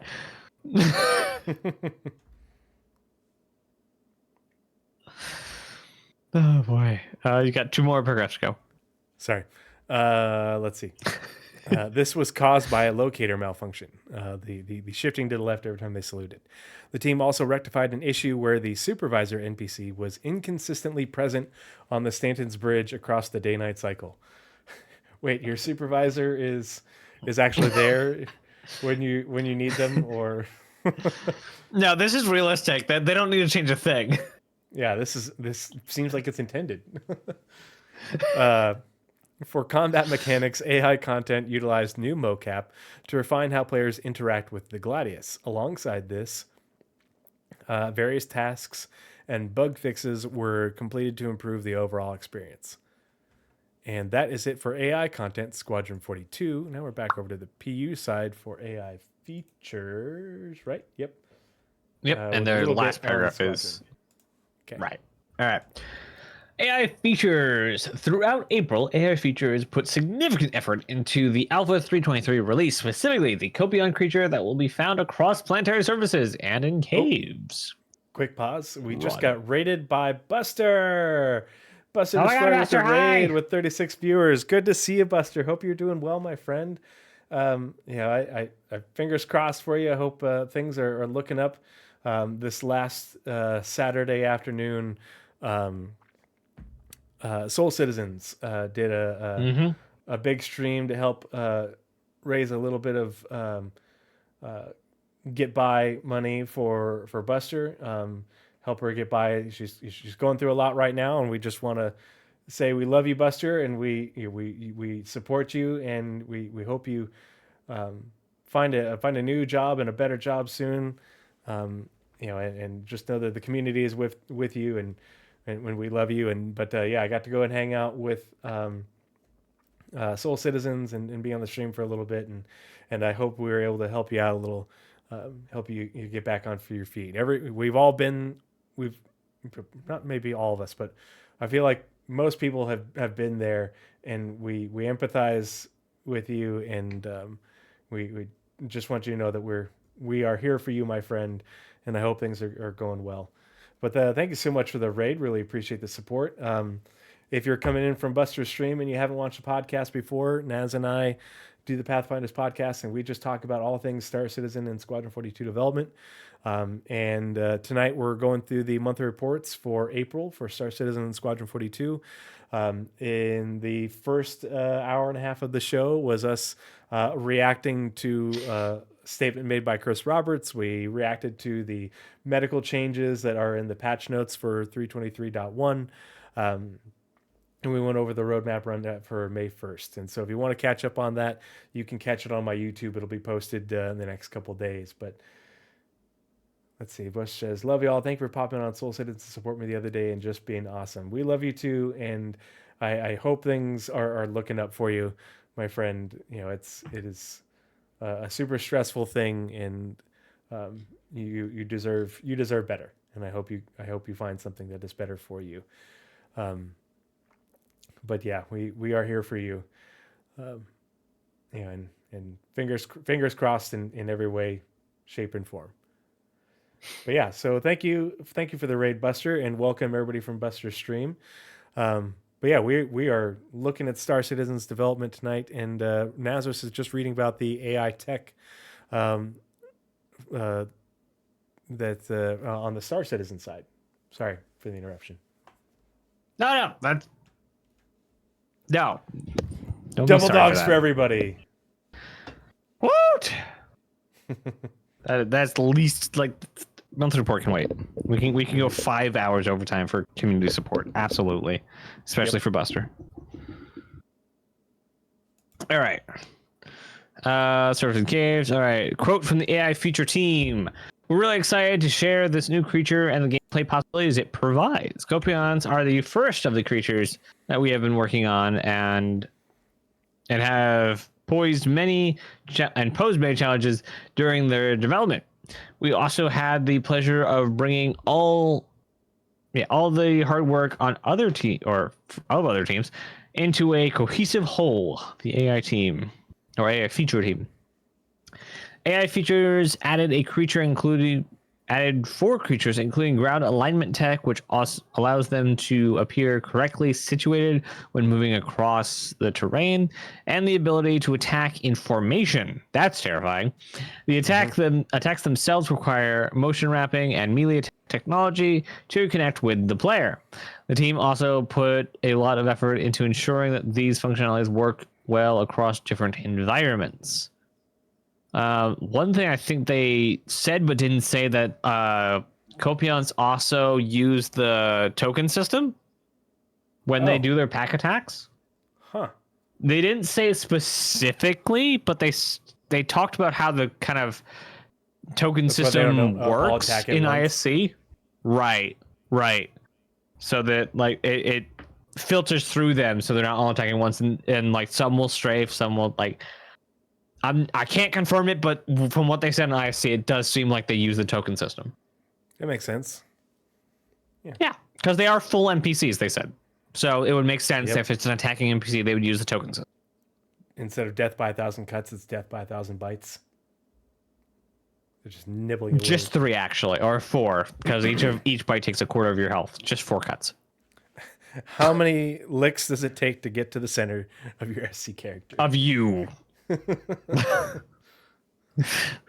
Just 4. Just 4. All right. On the squadron side, last month, the AI feature team made updates and bug fixes to AI combat for the Persistent Universe. Why is this in the squadron one? Once Alpha 323 launches, these improvements will to further enhance the flight and combat experience. Interesting. Oh, okay. So the AI feature team is now the reverse of what they used to be. Yep. It starts this in first and then bring those to squadron. That's cool. Yeah. I Well, imagine that's and what that we're going to hear makes- about a lot. It makes sense because, hey, we're bringing all this stuff over to the PU for you to test it. That is already in Squadron, the features in Squadron, but then they're going to bring back the updates and fixes and stuff that we give them information on in the PU. Yep. Back to Squadron to get it ready for content complete. Yep. Nope, that makes sense. Um, That was weird. My thing stopped loading. And on to you for AI tech. AI Tech and starts on the PU. Okay, so AI Tech starts and then as- swaps over for last. Last month, AI Tech focused on planetary navigation mesh, with the version implemented recently receiving significant improvements. Firstly, they removed generation limits over planet latitude, which gives stronger coupling with planetary terrain patches, allowing the nav mesh to generate correctly over the planet efficiently. They then improved generation response at lower frame rates so that movement over planets in non-ideal performance scenarios results in acceptable nav mesh generation times. The multipath. See what I did there? Yep. No, I understand. The multipath code was then optimized to execute faster, which will result in. I cracked myself up. I'm sorry. Apparently. Which will result, yeah. It's apparent you're a parent. Which will result in quicker generation of paths into, out of, and between usables. The team also enabled failure. When they say usables like that, that means a chair. Oh boy. Or an elevator, or if they are walking up to like an engineering panel to do something. Like if you go into the distribution centers, one thing I noticed in EPTU is the NPCs would essentially almost get stuck on a console, and they wouldn't move from a long time because they were waiting for the generation of a path out of that usable. And because the server FPS was 3 to 5, they were just waiting. They would go there, they would do their work, and then they'd just be standing there, waiting for the server to tell them how to walk away from the workspace. Yeah. The team also enabled. You've not told me how to leave, sir. Yeah. Well, I've done everything I can do here, but I don't know what to do next. I guess I'll just wait. What was the? I forget what movie it was when the guy became the perfect soldier and forgot literally everything else.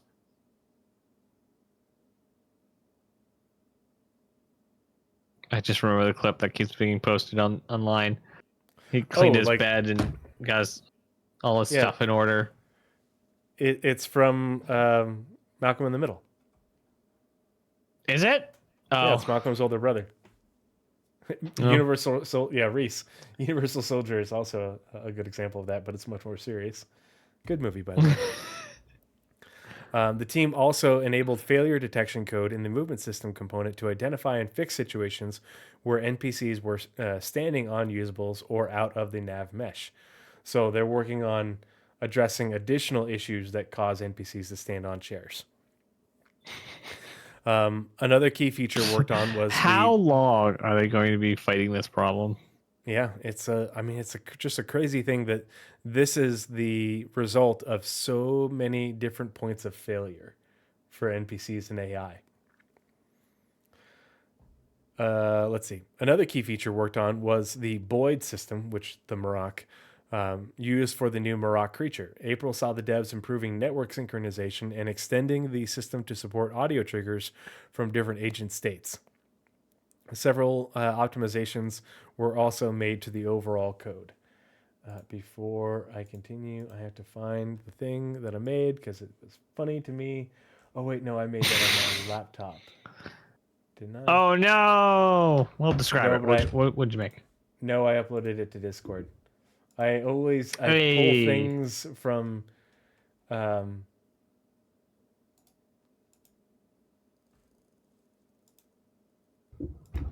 in browser. So, the gif of the seagull doing the whole laughing at you, the crazed seagull laughing. Well, this is the Marok equivalent.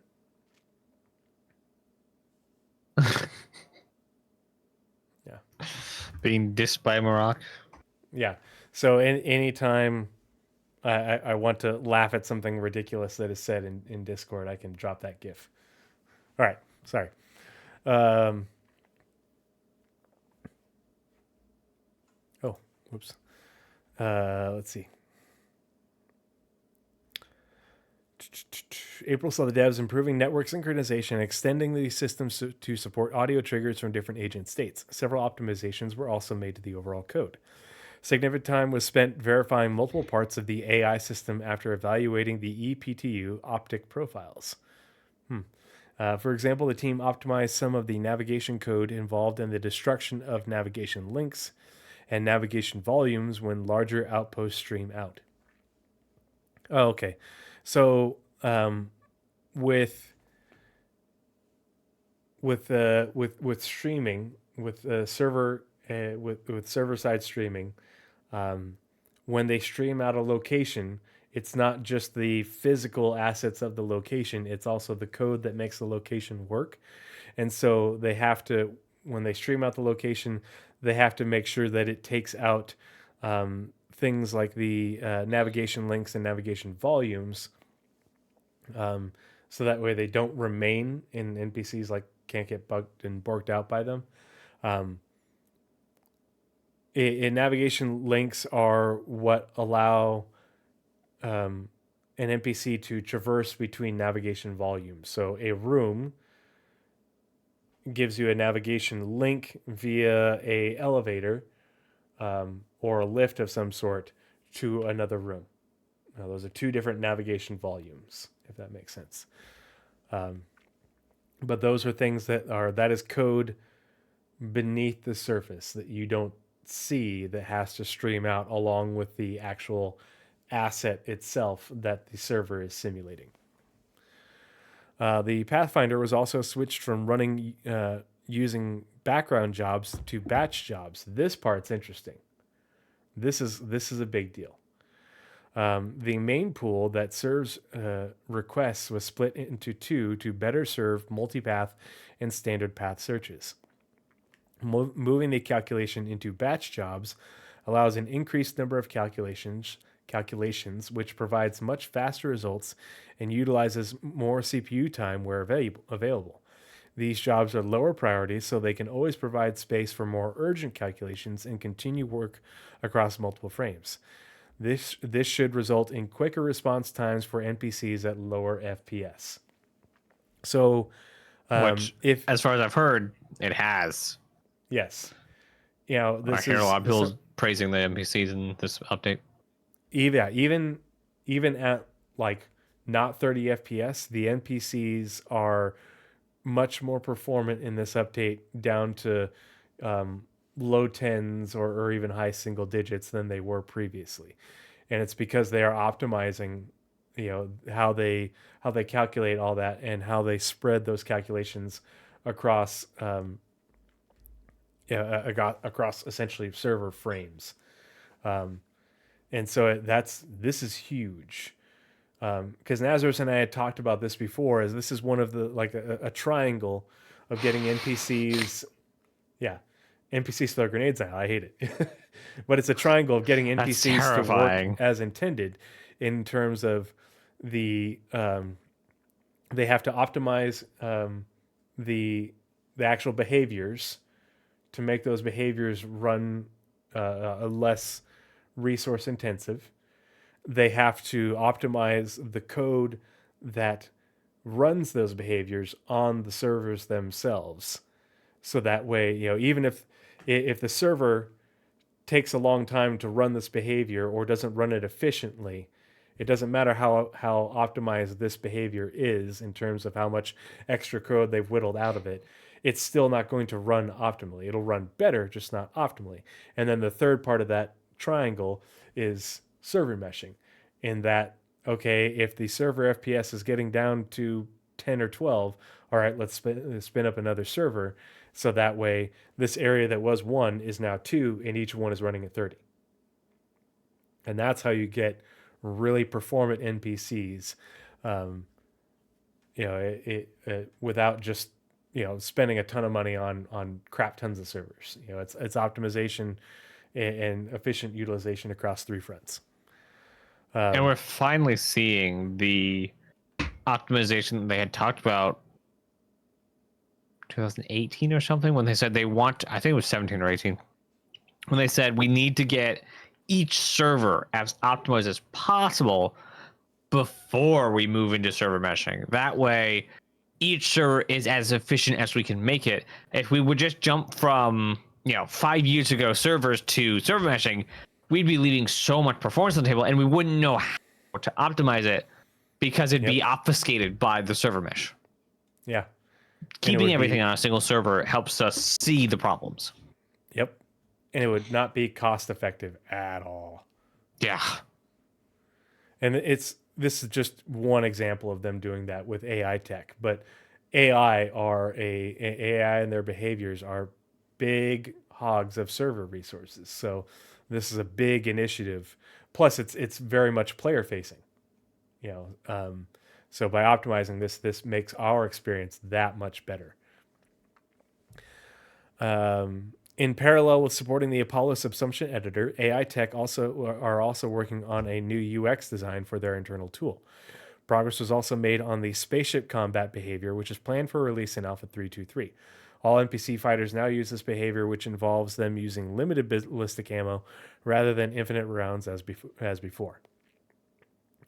Yeah, so continue to iterate on space combat behaviors, and yeah, they're getting better and better.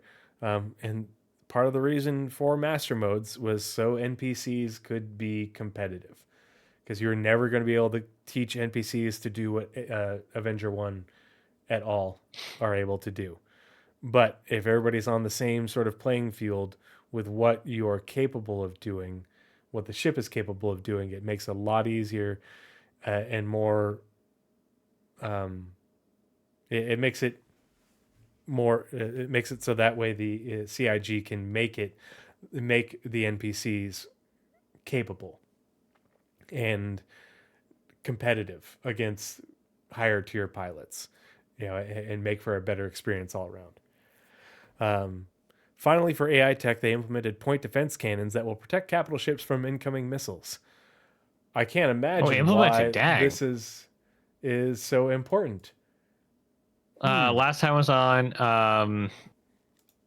Captain's Table, this was basically Red J's like one sticking point for a lot of capital stuff, and up like not Legionnaire, the other one, Liberator, and Polaris, and all these other things. Like, we gotta get the point defense stuff in before stuff actually starts getting big. Mm-hmm. I read through this. I just didn't see the word implemented. I read worked on. All right.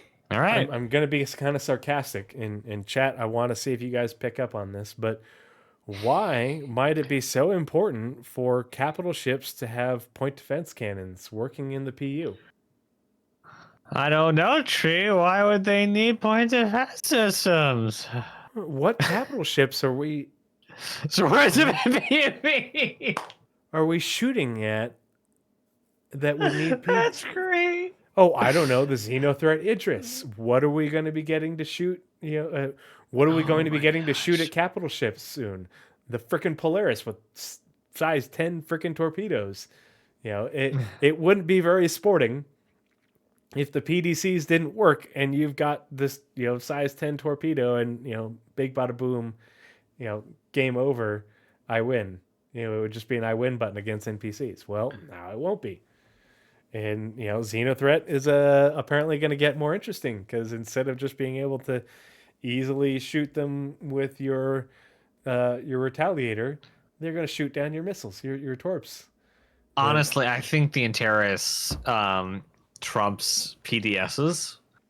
Oh. If you have your Antares, and I did this last time Xenothreat was around, if you have the correct back peel behind you, the correct wing behind you, you run your Antares just straight through the middle of the fleet, light up your EMP, kills everything. Like everything's just floating there. Then you send in the torpedoes. Like it's just so good. Mm-hmm. So if you have the right wing behind you, it doesn't matter that they have PDS. Antares is just dangerous. Bringing the right tool for the job. Huh. And it's not just about being an ace pilot, because you're not the. And the Antares has comparatively very few guns, and it's a 2-man ship. Like that's a lot of resources locked up in a ship that can't really fight. Like you should not be fighting with Antares. Like you're there for one job. Yeah. It's to disable. You are part of the fight, but so you're not good. fighting. Yeah. Right. It is definitely a support role. Mm-hmm. I can't wait for Xenothreat. It's gonna be so good. I can't wait to organize the org into a fighting hauling machine. Looking forward to seeing what these changes to Xenothreat entail and what that's going to be like. And can we please board an Idris?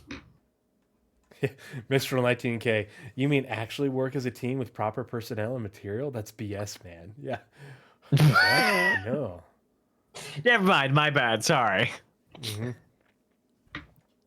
AI tech for Squadron 42. AI tech began supporting usables reacting to Maelstrom physics. What? So when they say reacting to Maelstrom physics, they mean that usables, whether on a ship or on a location, if this is making it so that way the old pipe system, but now the relay system for resource management is tied to Maelstrom. So if the piece of wall where the pipe, or the wire had gone through to get to this usable is now gone, that usable no longer works. That's how it's going to work for ships. If you take damage and it blows out this section of hull, well, and the relay's over here and it led to these components, but this section of hull is where the connection went to the next relay over here coming from the power plant. All this no longer works. And it doesn't matter if you repair these components over here, they're not going to get power because you have a section of the hull missing where the power went through, and you have to reroute around that. It's not just a matter of the relays going down, it's a matter of you've got a gaping hole in the side of your ship, and power can't go through it anymore. I would love a system, and this is probably not within the scope of Star Citizen, where you could bridge those connections across the open hull with just auxiliary cables that you run yourself. And so the wall would be blown out, but you'll have cables strung across it, or cables strung from a different part of the hull onto that relay. Drake repairs, Drake repairs. Yep.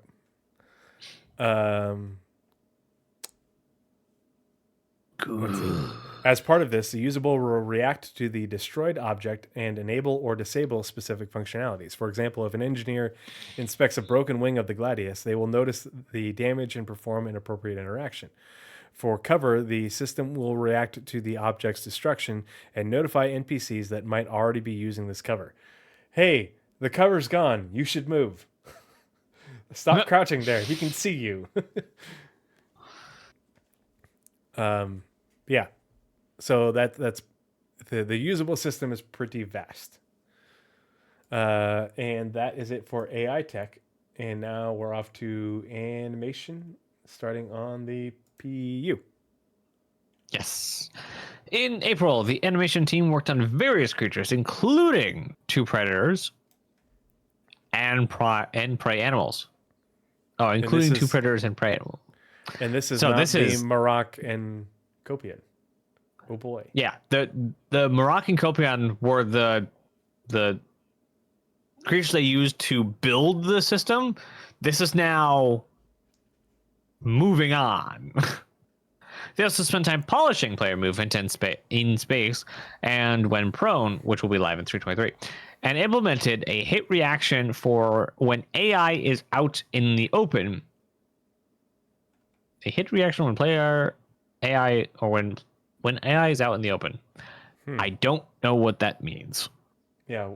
Is it honestly different? What do they do? I don't know. I have no idea. Guess we'll find And out. implemented a hit reaction for when AI is out in the open. Like, Do they get shot and they like just drop to the ground because there's no cover, or playing dead? Is that a thing? Anyway, no, the facial like, go animation team prone, continued to limit do. your- make Yeah, your yeah, profile but smaller. like if playing dead could be a thing, I guess. I don't know. I don't know what Does it some means. They worked on it. It's a cheesy, thing. like 1950s, 1960s, Wild West death. You're like, oh, fall. And we have those. Yeah. We have those. People, they were actually explaining in like 2 weeks before 323 went live. There's a thread about death animations being a problem and the 9-second death animations. And somebody from the FPS team said, "Yeah, no, we will be removing those."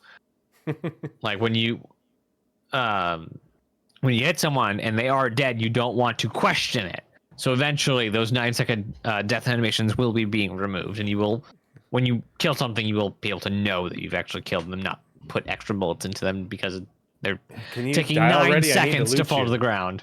Yeah. Yeah. I need you to lay down so I can strip your mags already. Okay. Yeah.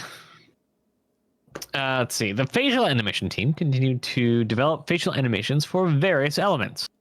How very vague on the squadron side. Mm-hmm. I'm gonna open up The window animation real team quick. worked on. Huh? I'm gonna open up the window real quick. It's getting real warm in here. Got it. Yes. The animation team worked on numerous space-centered movement throughout April, including zero gravity, or 0G, and prone movement in gravity.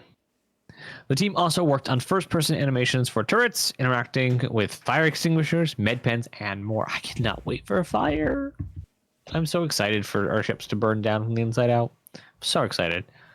The team then continued to work on player weapon reloading and malfunctions, as well as burning down AI combat animations, including reloads and hit reactions.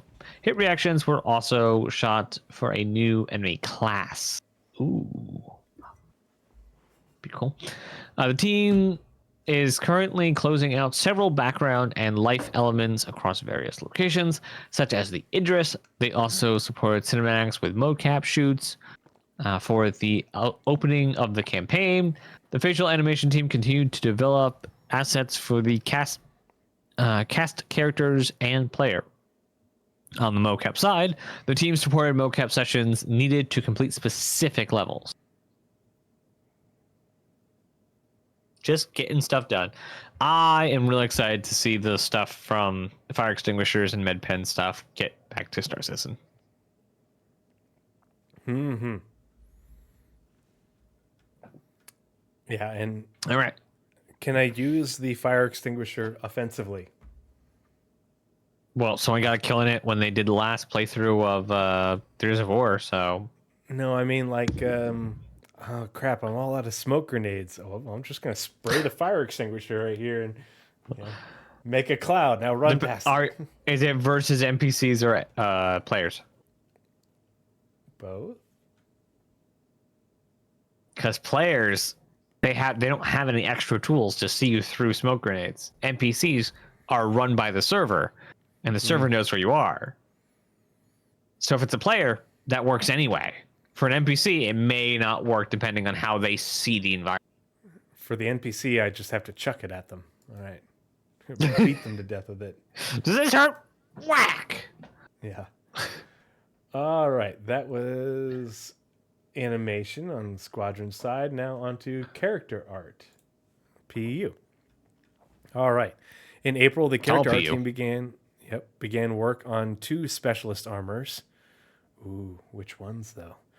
Reworked a utility armor and supported requests for the character customizer.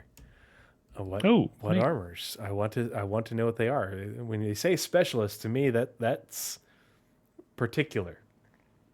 They also they mentioned at CitizenCon like specialists as in recon, medical, heavy.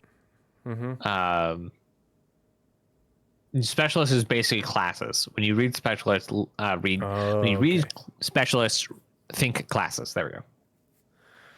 They also continued working on creatures, so they're doing market the manager art. armor. Yeah, market. Jeez. No, they're not being sold. These are specifically like and stuffing ODST armor. ODST is too broad. Specialist armor is specifically like a class in the ODSTs. If I know ODST enough, which I probably don't because I played 0 games with ODSTs in them. Oh, Naz. Oh dear. I played so many of them, just not one specifically. Like, well, I guess technically, they're just the not Spartans, right? Yeah, they're special operations Helldiver guys. Yeah. Okay, so no, I haven't played any with them in it because I think Infinite just has the Marines that you save. So no, I haven't played any with ODSTs. Sorry. Oh, the ODST Halo game is incredibly underrated and is my favorite. I know it's underrated, but I also know it's very emotional, and that's why I haven't played it. I know it has Nathan Fillion, I know, but it's a tragedy, and I don't like tragedies. I'm a very emotionally susceptible person, especially to characters in media, and I know it's a tragedy. That would like the knowledge I have already of the Halo Reach game is still hard to bear. ODST would kill me for a week. Like I would be in absolute depression, like just doing nothing for a week, and I choose to be not that. It sucks that I have to be so careful, but I get to spend my emotional capacity elsewhere.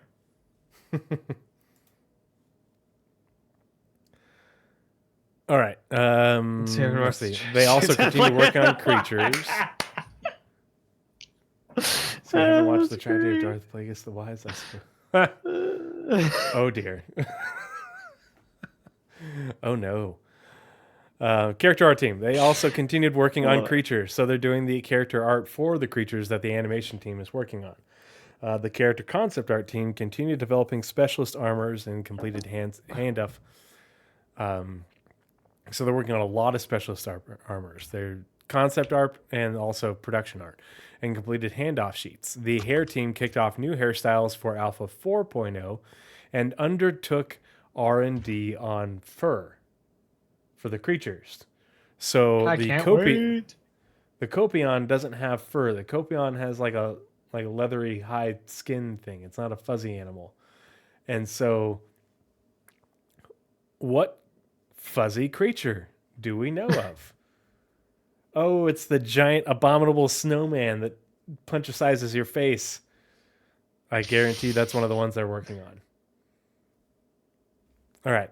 That's it for character art. On to ship art. Ship art. Yep. All right.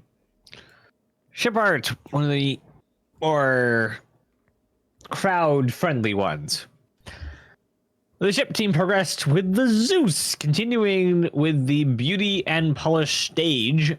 The cockpit is now gray box complete, which establishes the standard for the remainder of the ship, aka the rest of the ship is not in gray box. The habitation area is receiving the last elements of polish, including resolving the ceiling and potential and personal storage areas. The cargo room ceiling had a pass, and the devs began finalizing the walls. The mess hall is nearing completion, as is the central hallway. So, how they've been telling us the updates on the Zeus is very confusing. Something's in polish, something's in gray box, something's in white box. What on earth is that? Oh, Mistral said Xenomorph's tree. The Marines need to go on a bug hunt, and so I had to get out the Silico because the Silico's like. So I have acquired the models for as many of my favorite sci-fi IP ships as I can get and afford, and so, but this one's very high on my list. Nice. And which one is that from? It's from Alien. It's from Alien. Okay, I only know the Nostromo from Alien, visually. Yeah, it's the Marine assault carrier.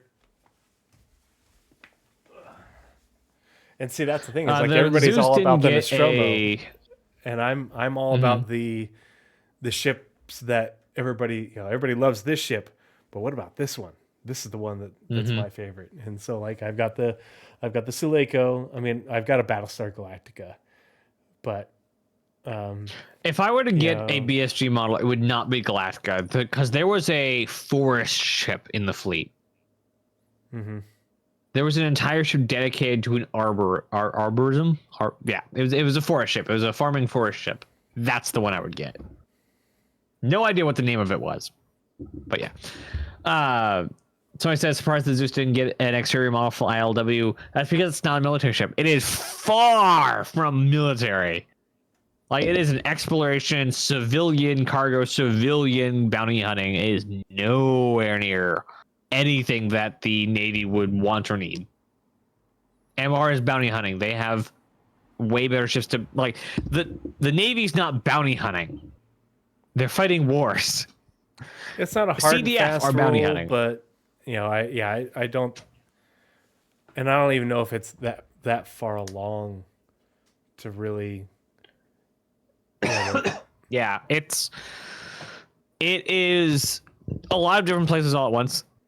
So like they're just like starting to work on some of the walls, gray boxing the walls, but like some of those places are in late gray box, some in early gray box. The cockpit is now gray box complete.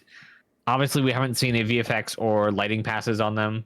We're probably going to see a UI pass for RSI now that we're having the Polaris and Zeus come up and the Apollo soon. So hopefully we get their flavor of UIs. All right. The way they moving described it is along. very confusing, though. Yes. Like, the cockpit is now I mean, gray box, which SRV established and the standard for the C1 remainder of the are ship, in- but the mess hall is complete. And it's like, wait a minute, Yeah. what? Mm-hmm. The SRV makes sense. It's a tug. Everyone needs a tug. Doesn't matter where you are. They need a tug. C1 is interesting, but Crusader has strong ties to moving Navy stuff around. Yeah, they've definitely strayed from this is a military focus, and it's like, wait, is it though? I would honestly prefer if they had kept it more strict, but it's kind of hard to put that genie back in the bottle at this point. I mean, this is also one of the easy things marketing can do. Like during a ship sell more ships. Like that's easy. This is one of the times that marketing might actually be able to do stuff in the game. Is get whatever ships in the lineup for the sales. They don't tell them how to make ships or what ships to make or how to make gameplay, but those sales for lineup or the lineup for sales might actually be something that marketing touches, and that makes sense. Like that's their job. We want this game to finish. We want this game to succeed. So for this, marketing, have your cookie. The ship that moves officers. Can they release the E1 and justify it as a ship that moves officers? They definitely can because the G12. So like, of course they can. Because the G12's in, they can do whatever the heck they want with personal transportation. Sell espresso machine and other appliances. You joke, but that's coming. That's absolutely coming. Like, you joke. What all can the air fryer of the 30th century do? Because mine has like 13 different settings. So. I want them to honestly. So I want two things out of the kind of food companies in Star Citizen. One, I want a rehydrating company like we saw in Spy Kids, where they put something in the microwave a couple seconds and it would poof into an entire like turkey dinner. I want that, and I also want a company like Cubes from Starfield, which is literally just any food you know of. Or it's chunks. I think it's chunks. Just in a cubes vacuum sealed form. This little like foil plastic suctioned onto watermelon, chicken, beef, just whatever the heck they could shove in it. With like very obvious marketing, like in marketing of like, we're not really sure if this actually contains what it says in the package, but it might taste vaguely what it says. Dubious claims. Yeah, I want that kind of company in for foodstuffs in Star Citizen. All right, now moving on. Work on the exterior progressed well too. That's a sentence. Well, half sentence, which now has a significantly increased level of detail throughout. That's cool. The team is currently going through all of these sections to ensure they have the same level of detail. Ships also started. I swear I'm reading this wrong. Ships also started looking at lighting, including a pass of every room and the entire exterior. So there's your lighting that I mentioned earlier. Mm-hmm. Following this, it will be outfitted with proper fixtures. CIG, what the heck is a proper fixture? Well, they put the light there, and then the light source is like faked. So what's a proper fixture?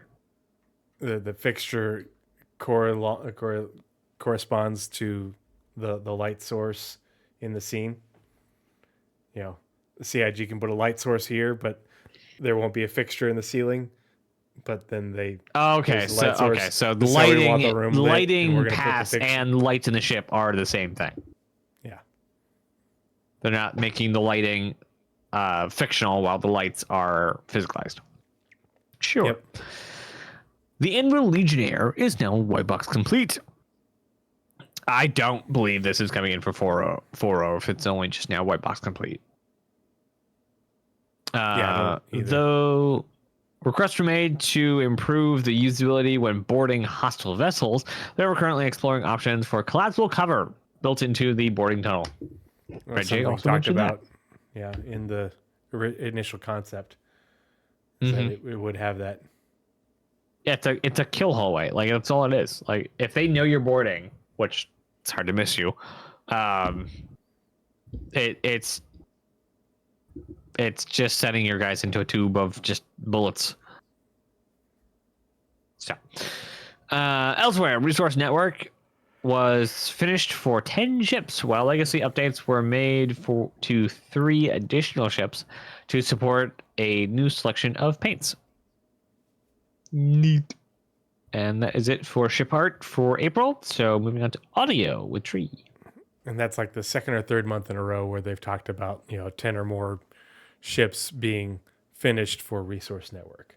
So this isn't the first month. I would love to know the current count, not just the count finished. What's the tally up to? Because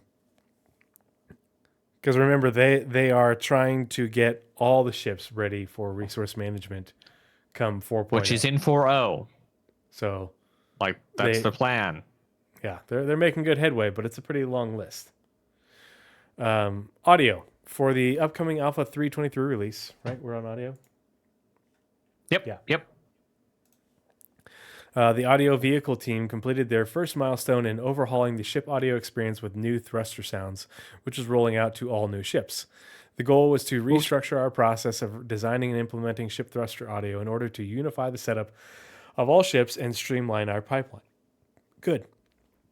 This ensures that sound designers will have fewer sounds to design, but every asset will have a greater impact. Our objective was to immerse our pilots in hard-hitting and reactive sounds, resulting in a memorable flight experience, whatever ship they choose to fly. Audio team.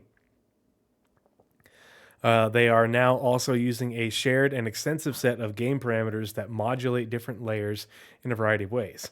This, paired with a more extensive matrix of generic assets designed to fit manufacturers, classes, and sizes of ships, results in a much more granular and interactive experience for the player while giving every brand a clear sonic identity. This is supported by bespoke sounds made individually for every ship to give them a unique flavor. Give them all a unique flavor. So like one of them's like Chungus Sonic, and some of them are like Bad Sonic. Yeah, Mistral says Drake thrusters should sound like engines are choking and one step away from dying. Yeah, do they backfire a lot? Like, They should though. Backfiring should be like the first, like, you take them to the hangar, you now have backfiring. Mm-hmm. Like while you're in the hangar, like that initial startup goes perfectly clear. That's very like that deep kind of like American muscle type car kind of sound. The second you get like a half an hour into flying any Drake ship, starts backfiring.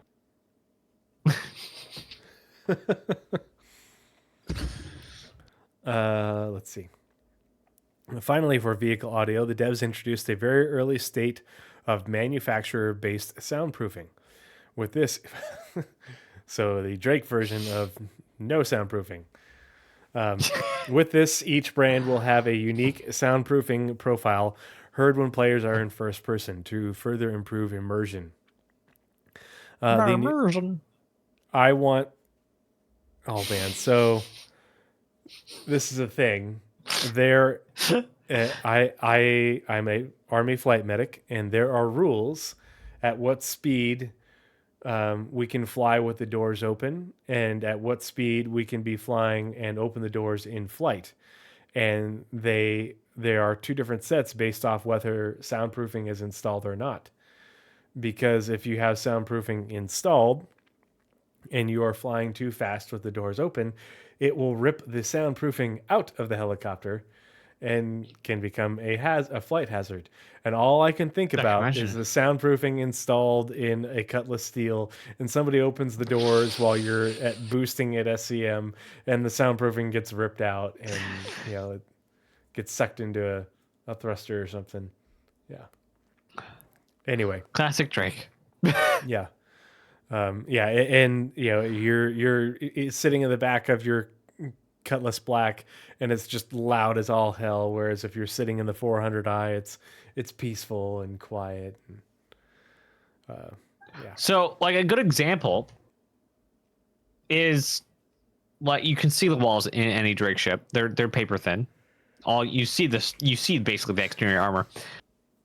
In the 890 jump, they can literally be having a dogfight outside, and the galas still go on. Like that's the kind of like scenarios we're looking at.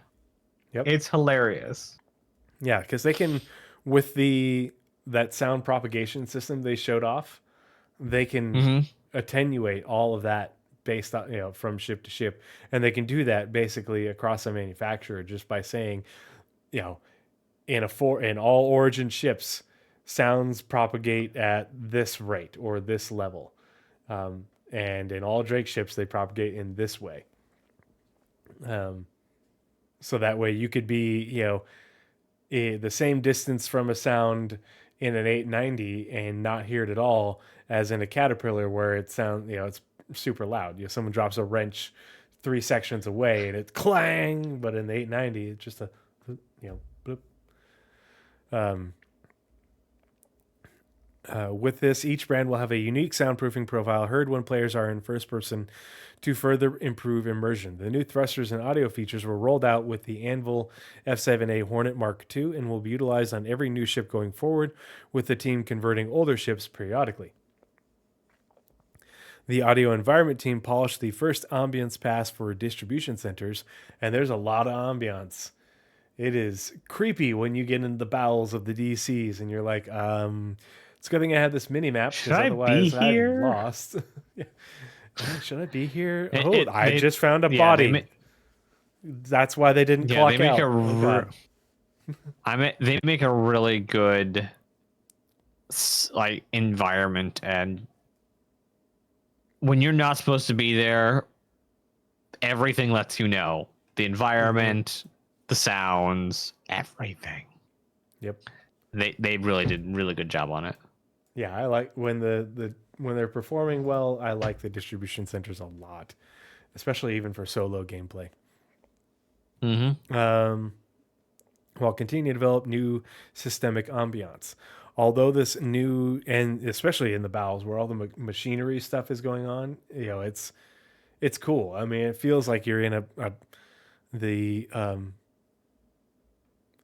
like I've been into those big, rooms in large facilities like hospitals where you've got, all the machinery that keep, for the HVAC, for the power, for the plumbing, all that sort of stuff. And it's, there's a lot of, it's a machine room. A lot of noise going on. That's what it feels like to me.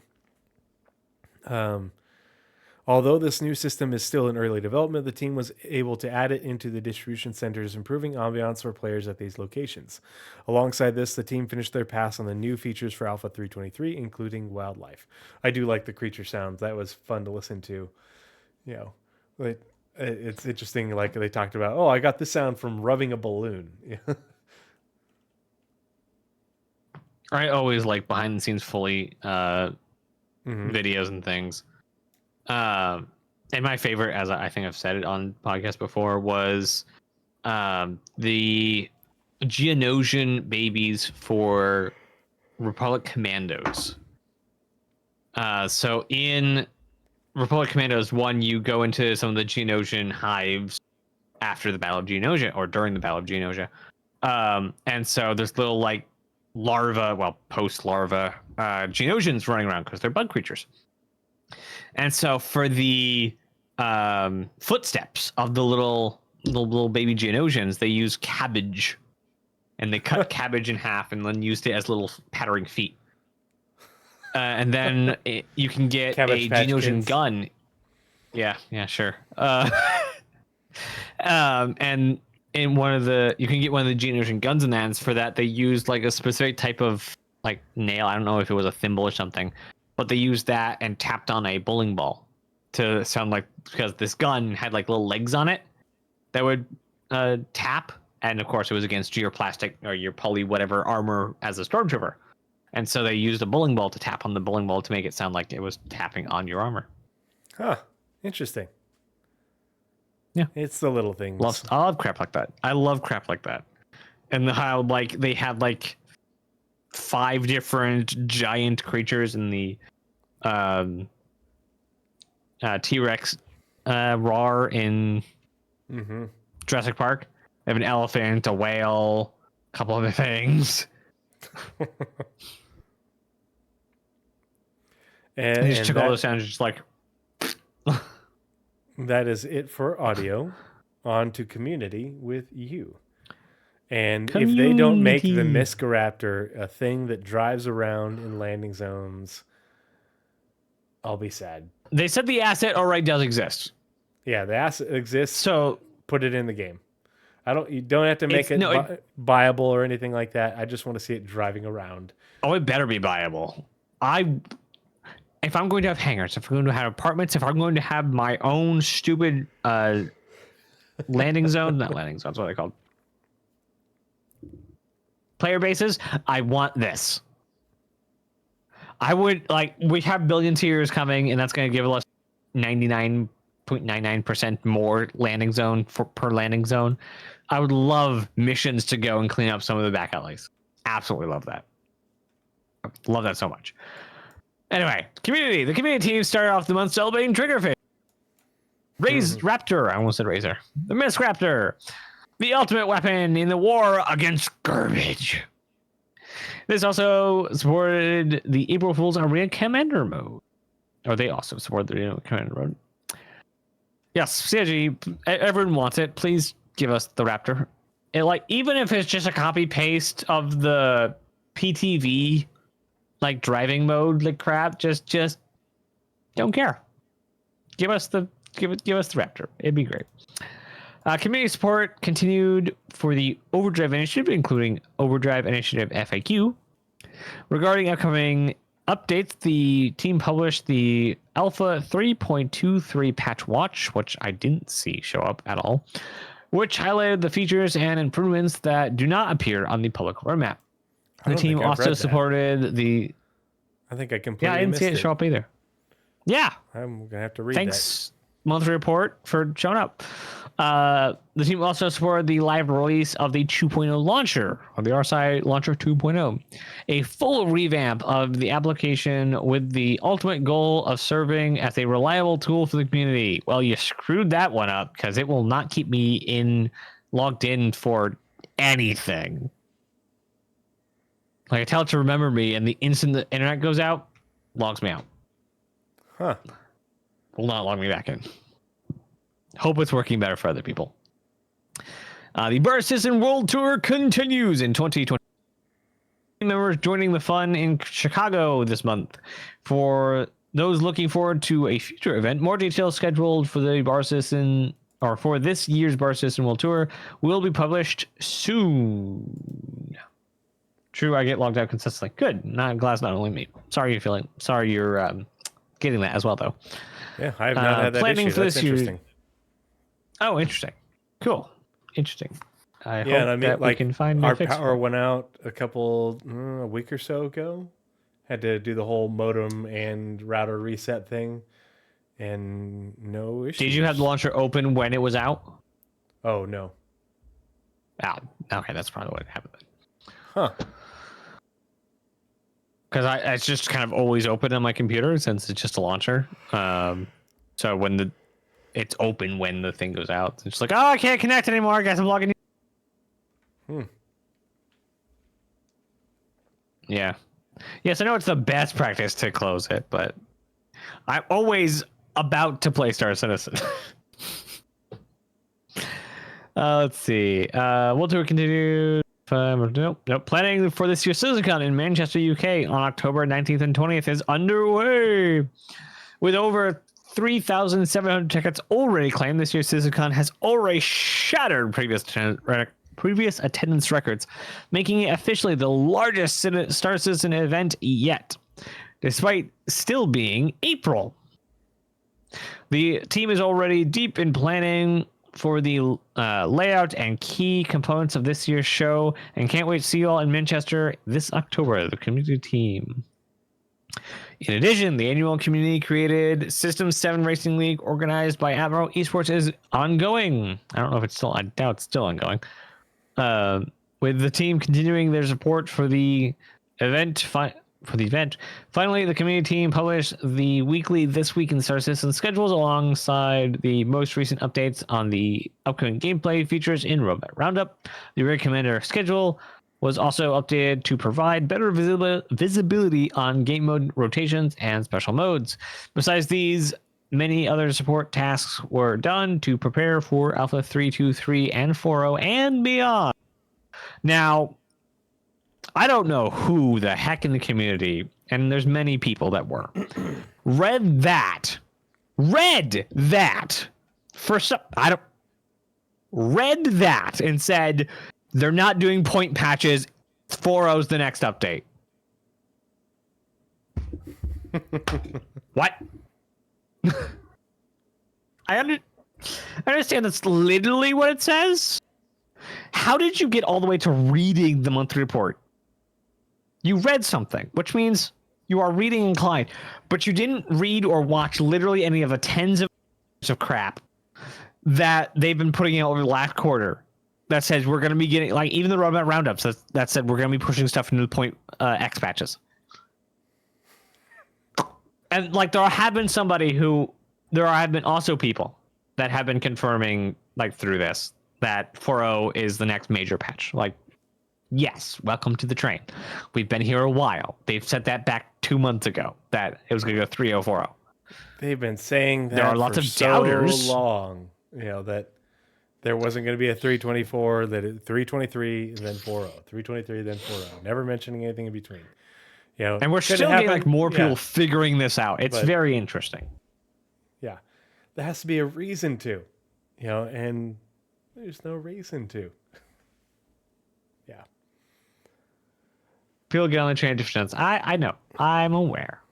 Getting on the train for the 3040 transition or 32340 transition, I'm not mad at. I'm okay with. I'm like, welcome into the illumination, the knowledge of what is actually happening.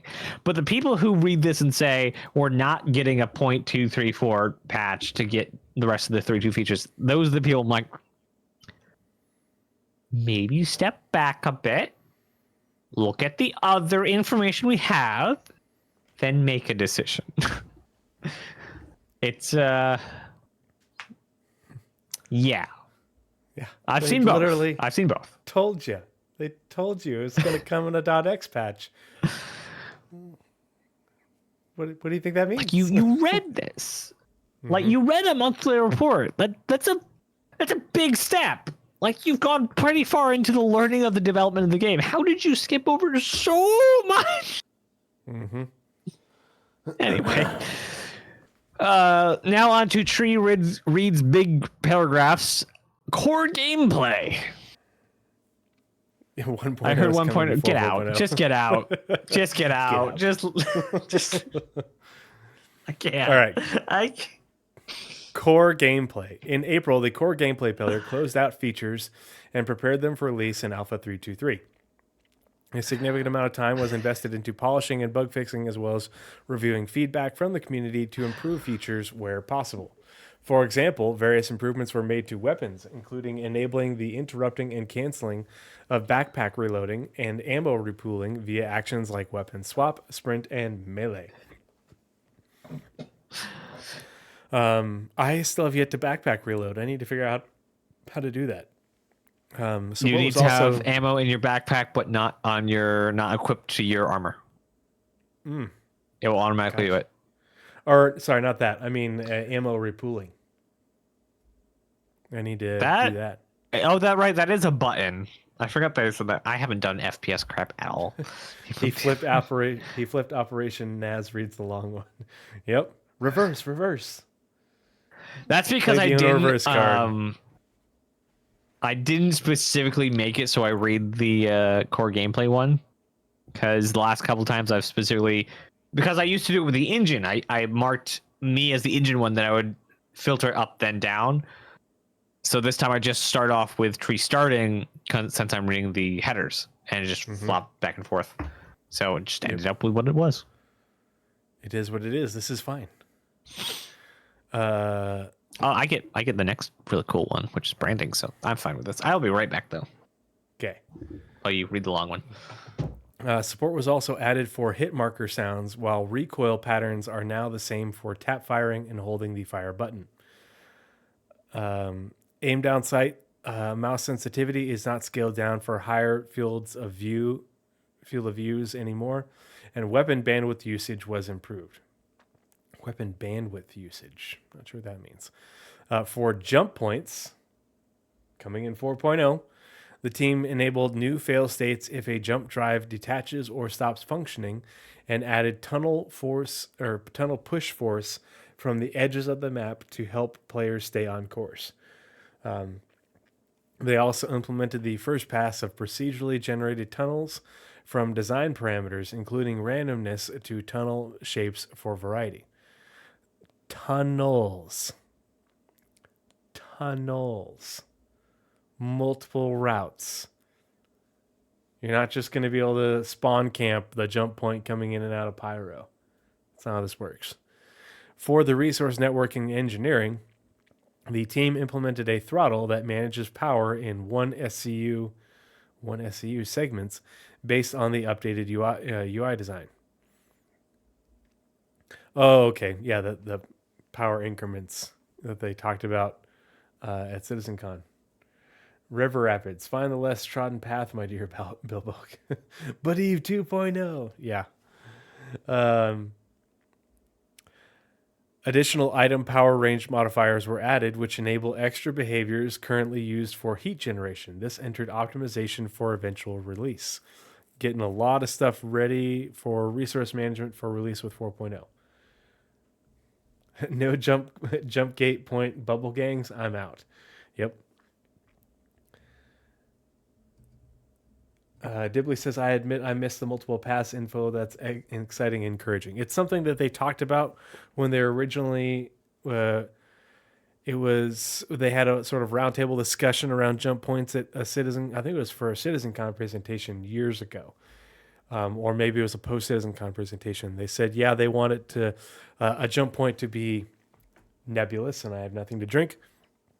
But basically, this whole area is porous in that you can open up access to the jump point anywhere, but essentially the point that is commercialized, industrialized, has the infrastructure is like the most stable point and easiest point to open, essentially. But anywhere around there, you can fire up your jump drive and open it up, and you'll have access to it, and you can take the multiple branching paths to the other side, and that way they can't camp it. Because if you remember how they made the big old gas cloud anomalies around the jump points and how huge those are, there's no way you could blockade it. Now, people will say, well, the UEE blockaded the jump point going from Orion to Tiber. Well, yeah, it's the UEE, and they didn't necessarily effectively do that. They just had a whole bunch of ships in that area patrolling, ready to attack and converge on any Vandal that came through the jump point. But that's the UEE, and not us players. So yeah, round.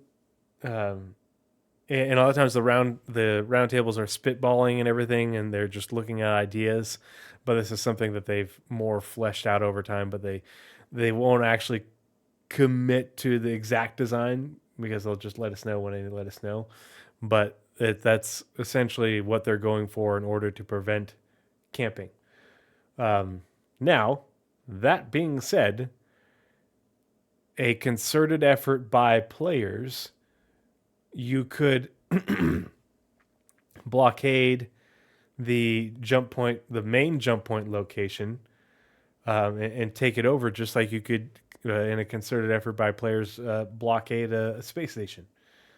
But that will only get you so far for so long. So would it be worth it? Probably not. I don't know. We'll see. Trade Federation bastards. Yeah. Let's see. For the life support and room system, the team implemented filters that degrade over time, with the life support generator ceasing to work once all are used.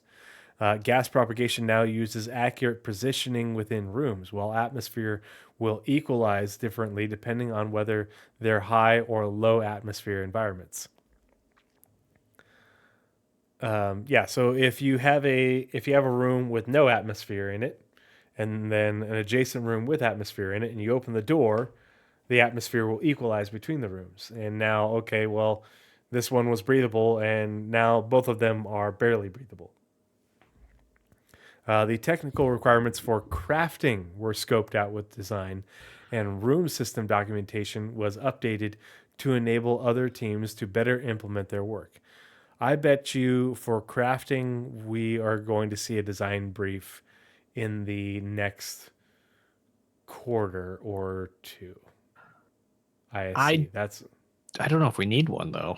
I don't know. I think so. Because it's a lot of little parts. It's not like a big feature. Because cooking's a crafting, and weapons a crafting, manufacturing is a crafting, bases are a crafting. Like, it's a lot of just, I can't remember the word I'm thinking of, but separate pieces. It's not a holistic feature.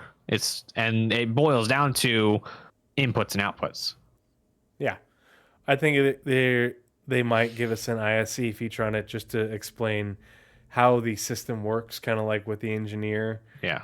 Where this ISC is how the feature, system works and I how can. players interact with it, in order to say, okay, if you want to craft something, this is what you as the player will have to do generally.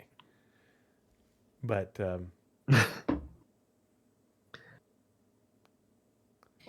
World of Warcraft human female silly.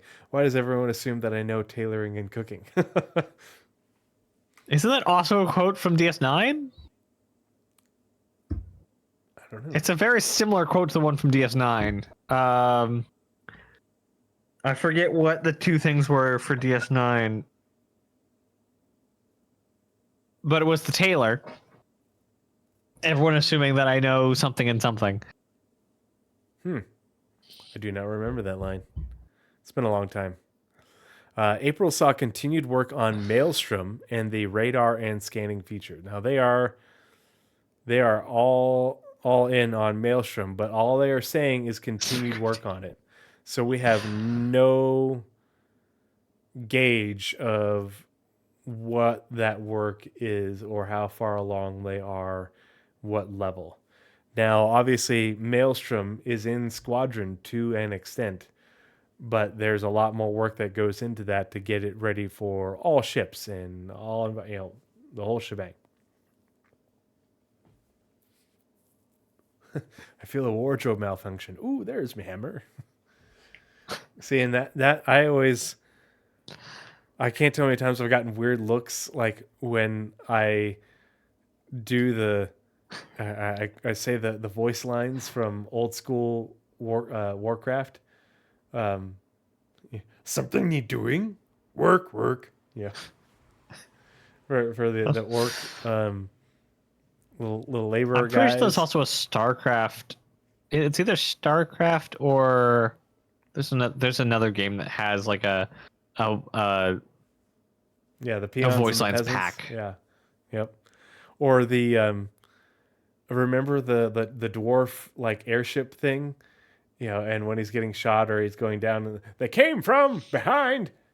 I don't know why that's stuck in my head for the last 20 years, but it has. Sorry, That's great. tangent. That's fine. Planning That's- continued for the transit refactor, and fixes were made for various analytic events not reporting it correctly. The transit refactor. So they have to refactor this is why the issues with elevators and trams have not been, addressed, completely, because they have to refactor the system to work for dynamic server meshing. So it's going to be a big system change in order to get it functioning appropriately and doing what they want it to, but also for it to work for when a landing zone or a space station gets subdivided into different servers. And now the transit system has to connect you from one server to another instead of just moving you, in a digital tube, across a server. For Arena Commander, the team began refactoring the spectator module and player component. Oh, they're all done with Arena Commander. No, they're not. They also updated how Arena Commander Who said they were uses done with Arena Commander? Oh, everybody said that when they made that announcement about the changing of the name of the Arena Commander team and now they're focusing on the PU. Oh, well, they're done working on the Arena Commander, and it's like, no, that's not what that means at all. But It was an evolution of the life cycle. When they said when the team was made, like, hey, we'd really like to bring AC back into where it was invented from, which was helping the PU grow and add features. Now that they've been added back into the rest of the gameplay team, they get to more holistically do that with the PU saying, hey, this feature is coming up, but it's not going to be in for the next patch. Why don't we make an experimental mode? Ta-da! Yep. Engineering. Direct result.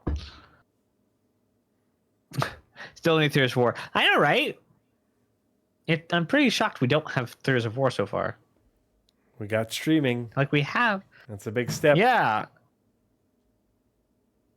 And they were even doing it without streaming before. It's Ah, Oh, Dibley, don't worry they about did it, dude. say not too long ago. We are all about distractions and tangents here. That's why it takes us multiple hours to go through the monthly reports, whereas other people do it in 30 minutes. It's like, no, the conversation is fun, and B, context is important. Like, otherwise, all these statements don't mean anything unless you put, a lot of times, some of them are very straightforward, but other times, if you don't put them in proper context with other things that have been said over time, or, especially because this is the April monthly report. Well, if it's relevant to something that was said in March, like, and we remember that, it's important information. Planet Commander, Quantum of War. It's the Atlas conflict simulator. Oh boy. Okay, changes were made to Pirate Swarm's final wave, which now uses 2 Idris Capital ships with PDCs working. Gunrush now supports multiple weapon lists controlled by badges. We don't need those stinking badges. That can be randomized from all enabled weapons. VoIP and Mute/Unmute were added back into Arena Commander 2. Further development was done on the Contracts Manager, with the team providing code support for cargo hauling missions. What? Or missions were added back in, where players can choose between objectives, and general bug fixing was done. I have a feeling that 4.0 is going to bring with it obviously we're getting cargo missions coming with 323.x, but I feel like that we're going to see a pretty substantial update to mission variety and how missions work with 4.0. Just a hunch.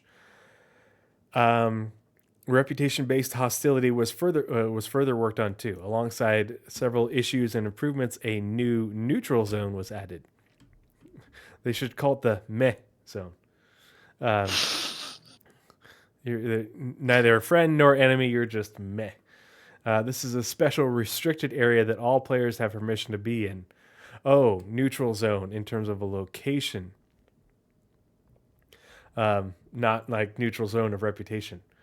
No starship may enter the neutral zone. But That's what I thought the second they said it.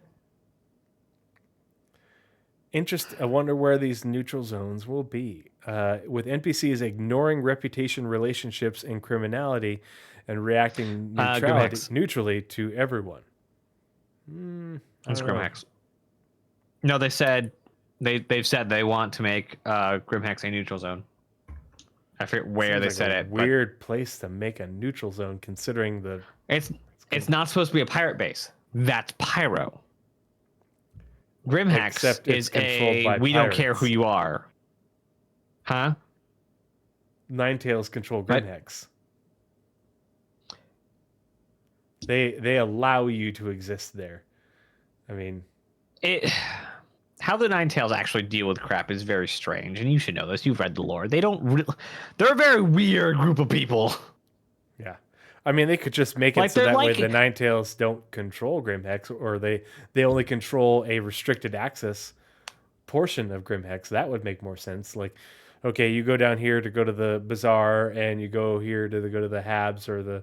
But if you take a right down this is where the Ninetales are, and you. Don't I can imagine a refactor of Grimhex coming and it being more in line with the gameplay scenarios of the Pyro stations. Yeah. But like Ninetales are like the most university student kind of gang. Like they have their like young ideals, but they're also a gang kind of thing. It's weird. Yeah, they're also straight up terrorists. Like they're not necessarily doing it for the money. That is a given. Like that's what in the gangs, like Star Citizen gangs are terrorists, but like they like flashy like clothes and stuff. It's just like then they have like weird ideals of like anti-capitalism and stuff. It's just they're a weird sort of crew. At least like what's the security force for ArcCorp? Blackjack. At least Blackjack is like they're a gang, but also security. They just like bullying people. They're simple. They just like bullying people. Wait, Let's see. Ninetales are. Have you heard any of the lines? Yes. To put plainly, yes, they are very anti-cap. Sounds like Grimhex needs some managed democracy and liberty. So, in relation to that neutral zone, however, access will be revoked for any non-justified hostile act, with everyone else seeing that person as hostile and attacking accordingly. So, this is when people, if you remember the whole seal clubbing going on in Pyro, Yes. that's not going to happen anymore at those stations. The whole everybody talking about, well, this is Pyro, it's lawless. No, this is Pyro in a limited test environment and incomplete game. So if you are in that neutral area inside whatever station in Pyro and you just shoot someone unjustified, everyone else is like, dude, what the fuck? And pull out their gat and you will You know lose something access. we haven't seen? And they'll We see have you as not seen hostile, you'll interior get turrets. gunned down. I mean, there's a giant interior turret in on top of the But the that's MPUV. just an exterior turret inside. That's not exactly the same thing. But like we've been promised interior turrets, number one in lore forever, but also in the original like concept workup for Area 18, they had turrets in the floors that would pop up and be able to They have dispense the- justice at moment's notice. the hangy downy ones at Klesher. Do they work? I don't think so. I think they're just set dressing, but That's the point. Like we don't have any Yeah. interior turrets. I'm scared of person turrets. Hurston's turrets shoot you with a binding life contract. That would be. But yeah. I just thought something that would be terrible. A gun that would be able to keep you alive until the gun says you're able to die. Basically, just ripping you to shreds until it says you can leave. But this right here, this is Terrifying. when I talked about there being a bunch of interesting bits, very important bits in the monthly report. This is huge because with reputation-based hostility, Yeah. Yeah. Reputation-based hospitality. Welcome to Grimhex. Would you Welcome like to a South. mint? The neutral zone thing. This is they can put these zones practically anywhere. But if you try to murder hobo in a space station, even in Pyro, you're gonna get shot. This is the end of murder hoboing in public places. If you go land at a point of interest and you just walk up to somebody as they're, at this outpost and there's a bunch of NPCs running around, you just shoot somebody, they're gonna turn on you and shoot you, and there's more of them than you. We are slowly approaching the end of the murder hobo. That's the most adorable shark I've ever seen. Yeah.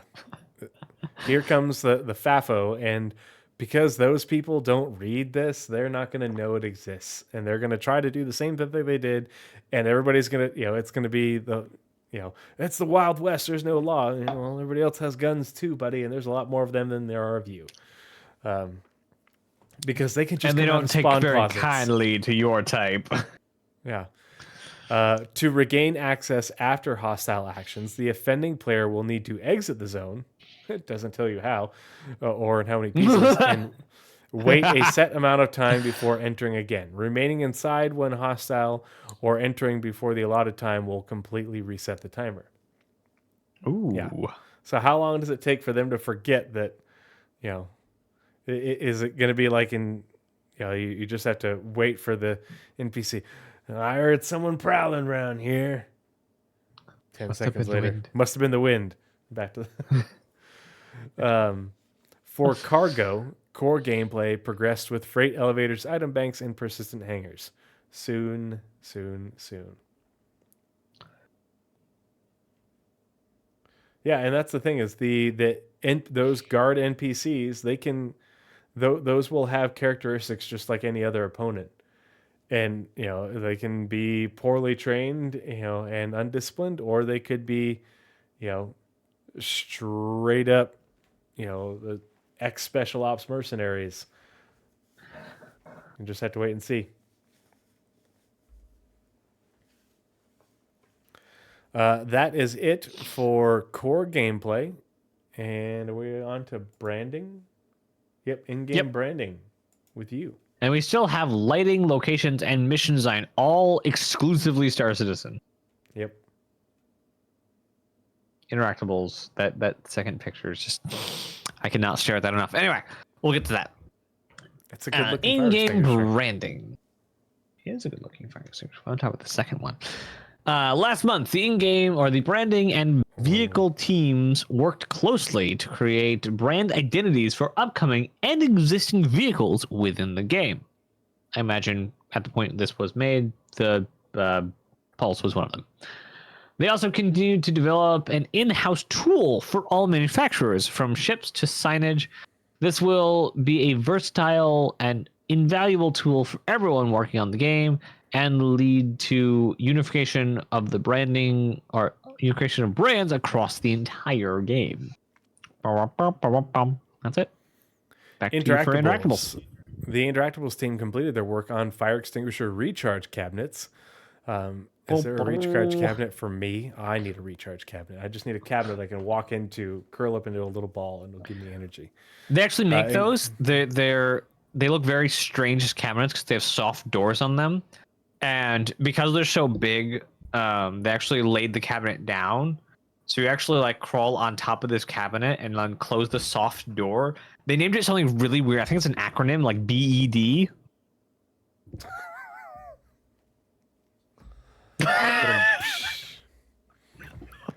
These will be placed in hangars for convenience and aid in ship fire gameplay. So, placed in hangars for convenience. My question is, will we be able to, kind of like with like other interactables, where you can mount them in certain places, for decorative purposes? Can you buy one and here's an empty wall space? Well, these are recharge station. They have a tank inside the wall. Yeah, well, I mean, like, in certain places on the ship would it be okay? Mistral 19K, thanks for hanging out with us this evening. We will see you next time. If you want to catch the rest of the show, or if you missed any of it, it'll be up on my YouTube in a couple days. But if you ever have any questions or any thoughts, we'd love to hear from you in the Discord. But thanks for hanging out. Good to see you, buddy. No. Have good sleeps. But yeah, that's the thing is, or will it just be, instead of having a wall mounted one, will it just be a floor one that you can put it into to recharge and you can deploy it anywhere? Or how do you recharge your container? Yeah, how do you recharge your fire extinguishers aboard ship out in space? In case you have lots of fire. I imagine that will be just one of the resources that you have to keep on your ship that will eat into your overall cargo capacity. Yeah. Like your ammo, like your repair material, like your extra components. Mm-hmm. You're going to need to keep stuff like the fluid for the fire extinguishers. Industrial cargo containers had their final art passes, including branding and signage, giving them more credibility as container storage. I wonder if they are getting the various types in with the cargo patch, as in like this one looks like it's meant to be, it's a pressurized cylinder. This one is liquid. This one, is I do like that they have the placard system. Yes. That's actually in game now. Yeah. Those 3 diamonds are in game now. It's really cool. You don't have to like look at some weird container like, what SCU is that? Will it fit the window? It says right on it. It's nice. Yeah, and if you shoot it, does it go boom? Does it go boom? Yeah, as a prior firefighter, I was a full-time city firefighter for 6 years before I just went straight paramedic, and so I am intimately familiar with the placards and the do's and don'ts of them, and that's a bit of immersion that I really appreciate. That's it for interactables. On to you for lighting. I want to start the card containers more. Lighting. Lighting spent the time in April polishing distribution centers before moving on to the instance hangars and freight elevators, with the aim of making every interaction and with the aim of making every interaction an engaging event. Oh, okie doke. You're the lighting team. Let's not get too ahead of yourselves. You do good work, but like, you're not the interaction team. That's not your choice. You can make it look pretty, but it's not your job. It's not your job. Like, I love your work, guys. Don't get me wrong. I love the lighting team's work. They are just so much on top of their game. Then back to you for locations. Okay. Locations. The locations team spent April closing out features for Alpha 323. For example, the sandbox team completed distribution centers. Maybe you shouldn't say completed. Completed this wave of distribution centers. Yeah, like completed the first round of work on the DCs, adding the last elements of polish before shipping. The team are looking forward to players getting their hands on these locations, and will be looking for feedback that they can take forward as distribution centers evolve in the future. They are super cool, and they are incredibly huge. I'm just looking forward to seeing them more populated, with NPCs, because obviously the NPC population is pretty limited. Because they feel kind of pretty empty right now, but they are gorgeous, and they are really interesting locations, and there's a lot of loot to find. Oh man, I was loot goblining like crazy, running around through those underground passages and stuff. The sandbox team are currently finalizing the last few outposts going into Pyro for Alpha 4.0, while supporting other locations teams with their tasks for the upcoming patch release. The landing zone team finalized art for the cargo initiative and helped out other teams in Alpha 323.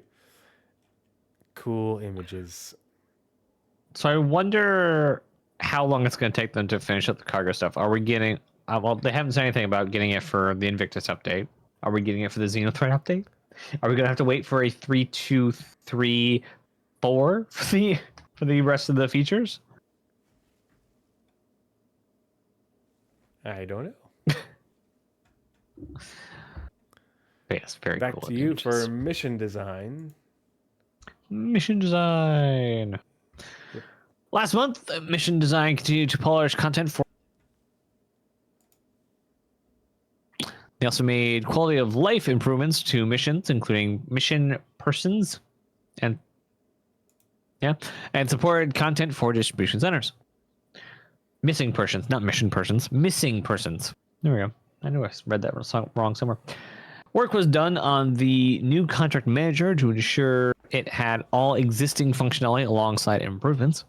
They also made the commodity update journal entry a low priority notification and reassessed what missions notify players when they're available. Further bug fixing was done for the Overdrive initiative too. The team then used check and make sure that I had everything complete. Should be good to go, but I haven't had a chance to get on live yet because Homeworld is a thing. Yeah, you should be on if you log into live about the first half hour, you should be prompted with a new priority mission. Just say you accept bits. Yeah, the command prompt thing too, to check and make sure that everything transfers. If you don't see that, if you don't see the priority mission, yeah, you can do that. But if you get the priority mission, accept rewards, that it is the thing that let you know that you've completed it. And if you wait to accept, you can. What's the difference? You can accept it now, or you can accept it during the scene. I forget. Oh, I didn't know there was a difference. Yeah, there's. I forget now. There's something. Crap. I'll be right back. Gotta use the restroom. All right. The team then used the extra time until the cargo update to add additional high quality content and further polish the cargo hauling and kill and collect missions. Very cool. A quote from the mission design team: the various shipping companies of Stanton often outsource cargo hauling to freelancers through contracts. These job board mission tasks the player with the picking up the designated cargo shipment at one or more locations and offloading it at one or more destinations. At their core, these missions will test the player's knowledge of their ship's space and their ability to weigh and time spent loading and traveling against the payout. They will see the player transport goods back and forth to various jump points, Leos, Lagrange points, landing zones, and distribution centers. These goods consist of various commodities and vehicles of real value, allowing players to get a rudimentary sense of what it will be like to have a hauling career.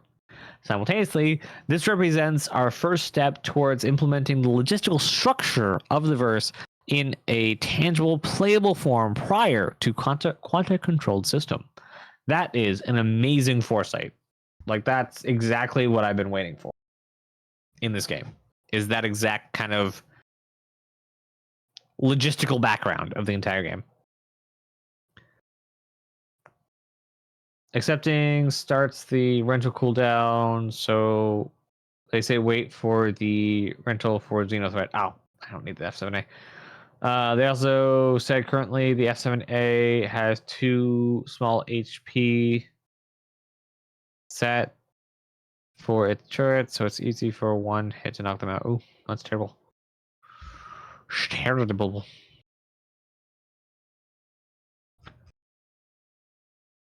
Still got like a half an hour of content to go.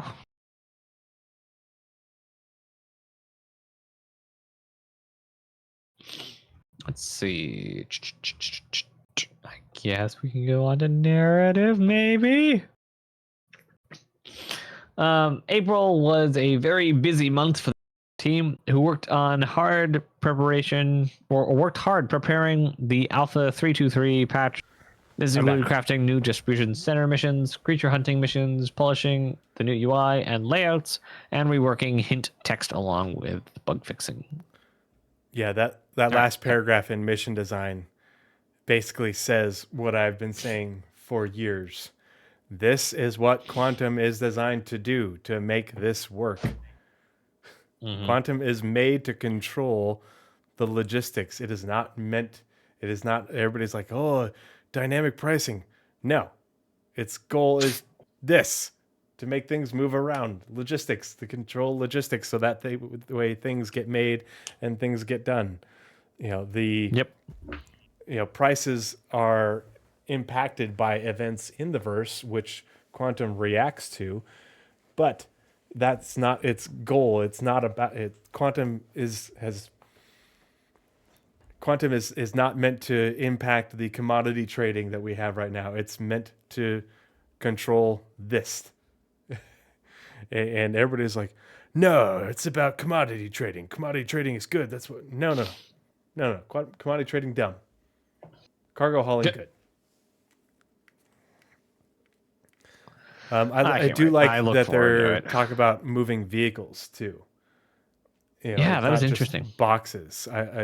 Now, do you have to? Does it pop up to your freight elevator? It's somebody's Atlas, and you have to hop in and drive it onto your Hercules. Or is it a? I don't know. That's what I'm curious about. Like, it makes sense. Mm-hmm. Yeah. Okay, and so now we're on to gameplay story on the Squadron side, which first time in a while. Oh, did I miss it? What? I did miss it. Yep. Miss what? I read the first thing of narrative, thinking it was the next one. Nope. Go ahead. Oh, okay. Nope, that's next. All right, gameplay story for Squadron 42. April saw the gameplay story team focusing on Chapter 1. As part of this, they continued bug fixing and polishing, with their involvement on the chapter tapering off as it nears completion. In addition to this, the team continued to implement and improve scenes across other chapters, with April's work mostly dealing with Chapter 5. For example, they overhauled a scene in an elevator with new mocap and encouragement lines. You're doing great. Keep going. Did well. Yeah. It was great to see all these elements working together with great timing in gameplay story team. Also for Chapter 5, a scene on a tram platform received new mocap to improve how a key character reacts to the player. Ah! Oh, what are you doing on here? That's it for gameplay story. Back to you for narrative, which starts off on the PU side. Yes, I'm going to start the second paragraph since I read the first one. Looking ahead, the team helped with the upcoming Invictus launch week, making sure that everything is ready for players to visit in-game. This was a particular focus of the narrative design team, who looked at the NPCs attending the event. The team also spent time working on cargo gameplay, providing UI and mission support. Additionally, the narrative team did a lot of planning and pre-production work for Star Citizen 1.0. detailing the scripts and assets that will be needed for its release. This includes looking at legacy work done for the game early's releases and analyzing how best to update it to meet the current standards. Ooh, Another boy. batch of lore went up on the website including the Mirai portfolio, an excellent batch of new Galactopedia entries, and a Wheatley's Guide to the Drake Vulture. Yeah, a lot of cool stuff. And it sounds like, because the paragraph is so small, that the narrative team doesn't have a lot of stuff to work on before 1.0. Yeah, like, go into game and pick up any random object you can touch and see if it has a description. If it's a random object, not like a gameplay object, I bet it doesn't. They have to fill those. And now imagine any object you see in the game needs that description. Because the Interactables team is working on getting all those random to be physicalized and interactable. There's a lot. So narrative's got a lot of grunt work. And I desperately hope they're using stupid generative AI. I really do. Because random input brand, I need a description for input brand soap. Make you a little description. Done. Paste. Move on. Not everything needs to be, let's have a meeting about this brand and what their soap is made out of. Sometimes you can just phone it in, especially for non-gameplay objects. Please. You got a lot of work in front of you. However they do it, I'm sure it will be good. All right, so Squadron 42 narrative. Throughout April, narrative progressed with tasks started in various months alongside re-examining remaining work to make sure that everything is covered and tracked. That was a tongue twist represented. The team continued generating environmental chatter that will be sprinkled throughout the story to provide additional backstory and insights into the social dynamics of the crew. Additionally, narrative work closely with the core gameplay to implement the Galactopedia, testing out the layout, content, and triggering of various entries. This is being trialed on a sample level to establish a standardized process before applying it across the game. Very cool. The team continued to review text used for mission objectives, as well as on-screen tutorials based on level design's latest updates to the game's flow, to ensure players have a clear understanding of what is needed from them. This will be an ongoing endeavor as solidified and tested. Work also continued with several external vendors to generate collectible content that will be found throughout the game. Narrative team quote, while we can't get into the specifics to avoid spoilers, the additional content should provide a fun Easter egg for players to track down, the narrative team. Finally, narrative kicked off an initiative across several teams to better test and validate their voice packs, while versions of this have existed for some time. the aim is for it to feature a gameplay-centric interface that will allow the narrative, audio, and design teams to modify the combat experience throughout triggers or throughout debugging triggers that can help satisfy conditions to trigger lines. There we go. Lots of narrow stuff, and I'm hoping that a lot of this narrative powerhouse can be turned to Star Citizen after Squadron 42 is content complete, at least for a little while, before they start working on Squadron 42 Episode 2. Yeah, because Hoping. they really need to catch up mission givers. Holy crap, mission givers. Yeah. Also, the background chatter, what are they called? The voice packs. The voice packs is Voila. just... Yep. I want to hear... I want to... Nar- like the Yeah, narrative I is forget key to which, making Universal alive. Yeah. I forget which video it was, but there was a video where in the background somebody was getting pat down by security at one of the landing zones. Like, that's doesn't happen yet. That's like, we don't have NPCs that talk about stuff that exist in things. They just idle around them. And narrative is one of the biggest teams for that. Like, sure, animation does a lot of that, and subsumption and all that will help with it. But narrative makes them talk about it. And that's a big thing. That's a really big thing. When you walk into a bar and it's silent and yet there's people there, it's very disorienting. It's jarring. Yeah, it pulls you out of your immersion. Yeah, especially if you're trying to do some RP. Yeah. Mm-hmm. Yeah. All right. So on to online technology for Tree. All right. On the Online Star Citizen technology for Star Citizen. After several sprints, the online services team completed their refactor of the social services backend.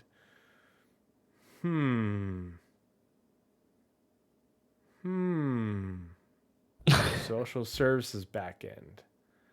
Now,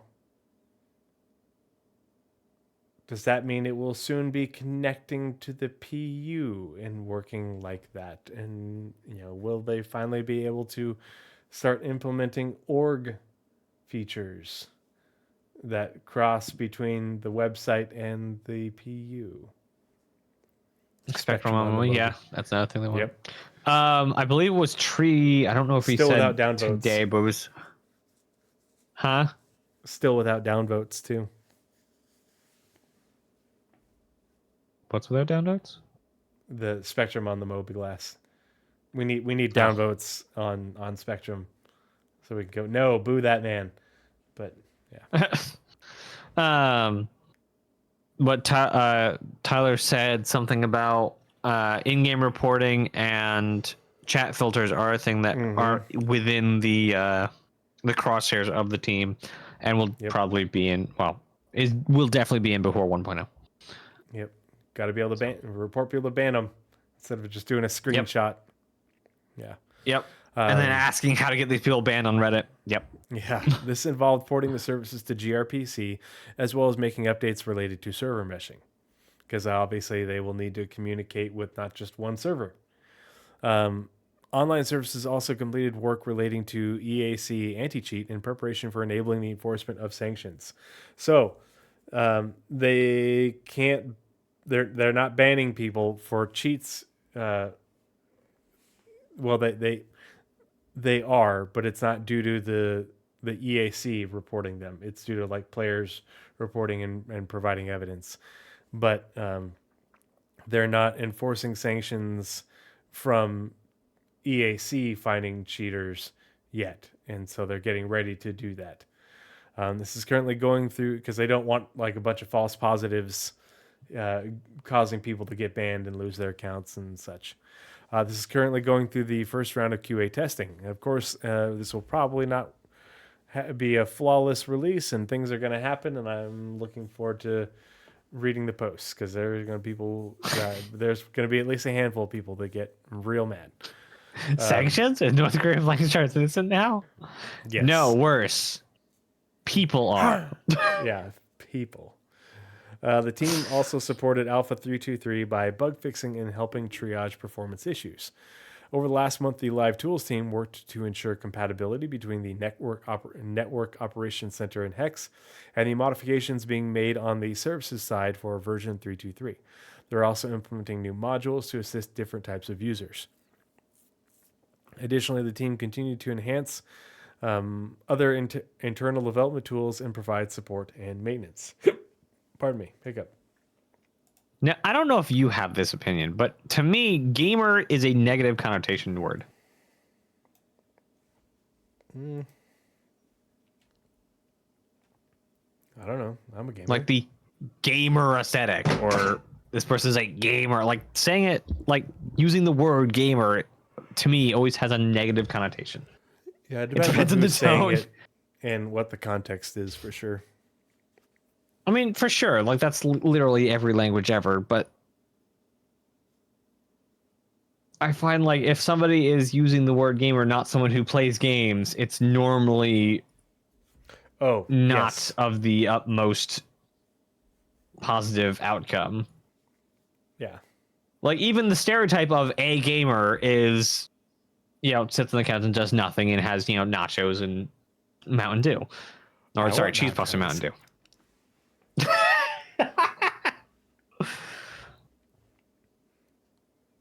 I prefer the good because it's so much better. It's so much better. Like I don't know. I feel like because I would like about the comment of is North Korea playing SC now? No, gamers are playing it, and I would label most people who play Battlefield that. Like, it's very few people. Like, there's an easy way for me to not label you a gamer. Go into an FPS game and congratulate your opponent after they win. Not just GG, but pick out something and say you did well here. Easy way to get off the list. I do not disparage cheese puffs. I'm not saying anyone's against them. I'm saying the stereotype is that you sit on the couch and drink Mountain Dew and eat cheese puffs. Mm-hmm. Even though, like, gamer dads are a thing and they work their butts off. It is me. Yeah. Yeah, I have two jobs. My wife is Help her literally play Roblox disabled and because her Target belly's so big, and I have a toddler. Yeah. We're finally closing doing on our amazing old work. house. We moved into a new house. Yeah, there's lots to do. You're doing amazing work.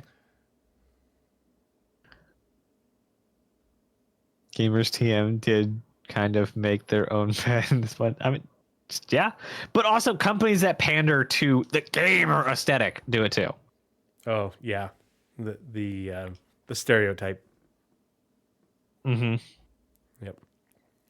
All right, Like, back to R&D. why is R&D? Sure, okay, R&D. We're at 3.5 hours. Got a It couple is left. midnight my time, and I have to work. Yeah. The gamer dad It's has 2 to o'clock work in the here. morning. I have to wake I up wish I and, had and to get a work and have toddler no ready money. for the day. Yeah. Oh gosh. Yeah.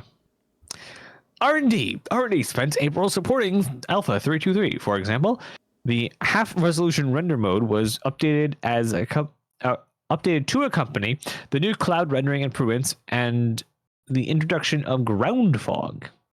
This mode serves as a good compromise between quality and performance and will be suspended by the temporal renderer mode, which is still a work in progress, but superseded by the superseded by the temporal renderer mode, which is still a work in progress.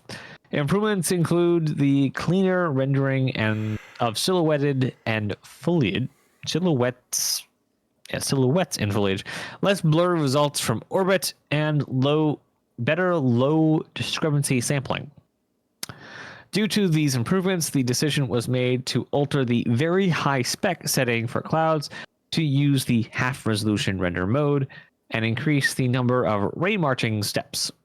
As a result, players will see more consistent and less noisy cloud rendering, similar to the new photo mode quality setting, at reduced GPU costs compared to the previous very high spec setting.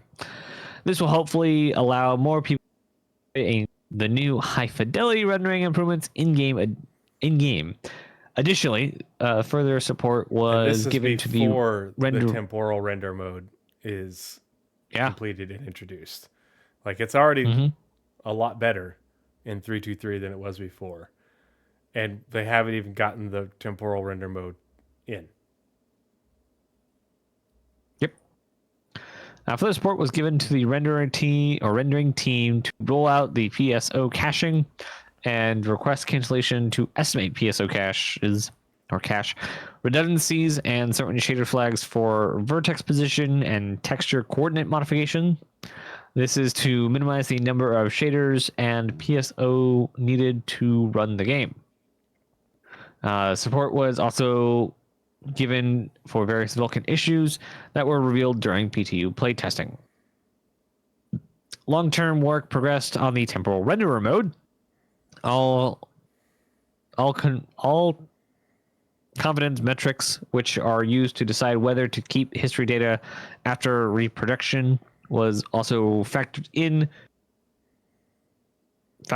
scene motion and depth. Okay. The temporal render mode was the various temporal upsampling solutions supported by the renderer. And that is it for R&D. Now back to you for tech animation, which has the only shared section. Yep. It's And then a little bit same on the thing only star system on- side. Oh yeah, it's that last line. Yep. Yep. Whoops. So, tech animation, this is the same paragraph on the Squadron PU side until we get down here to this last sentence. The tech animation team continued to generate and implement new head assets to the DNA gene pool and are not far from completing the initiative of 40 heads for each gender. I wonder if all of that made it into 323 at release or if we're going to get another big dump in 4.0. We are. Many devs They are currently... showed a graphic at CitizenCon where it was these 12 heads per gender, and then they zoomed out to the 40 heads that we're getting later. Oh yeah, I remember. Many devs are currently dealing with the complications of players and NPCs putting on and taking off clothes live in the engine. Boy, that could go the wrong way real fast. This has been ongoing for some time, and with the addition of animation resources in the mix, we are seeing great headway in both generating the assets for animation and generating usable pipelines to expedite the entire process for everyone involved. Tech animation team.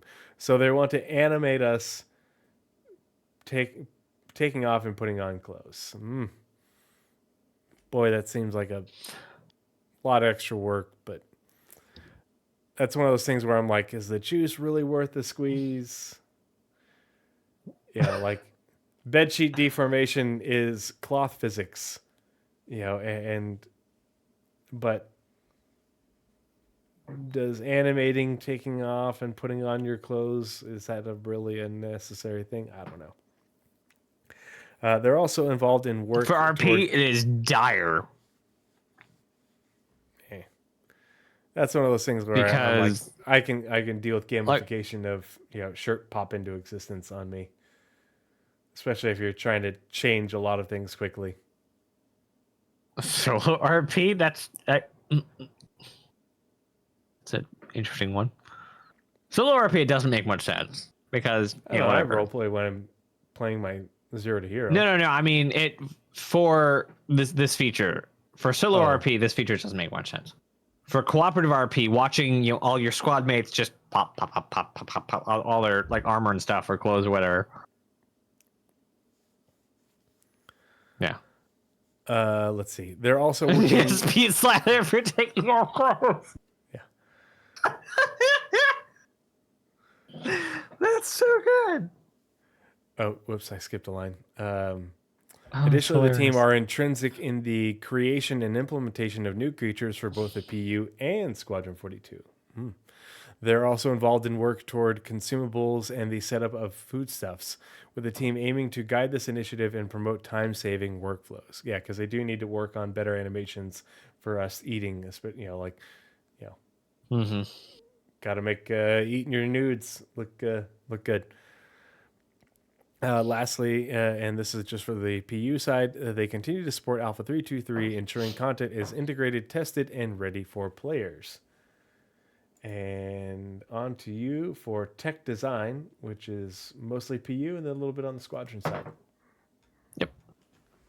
Tech design provided several tech support for Alpha 323, including bug fixing affecting doors and fuel tanks not exploding in the new distribution centers.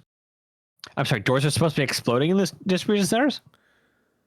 Including fixing bugs affecting doors and fuel tanks not exploding. So the doors not opening and fuel tanks not exploding when you shoot them. That's not what the sentence says. It specifically says doors and fuel tanks not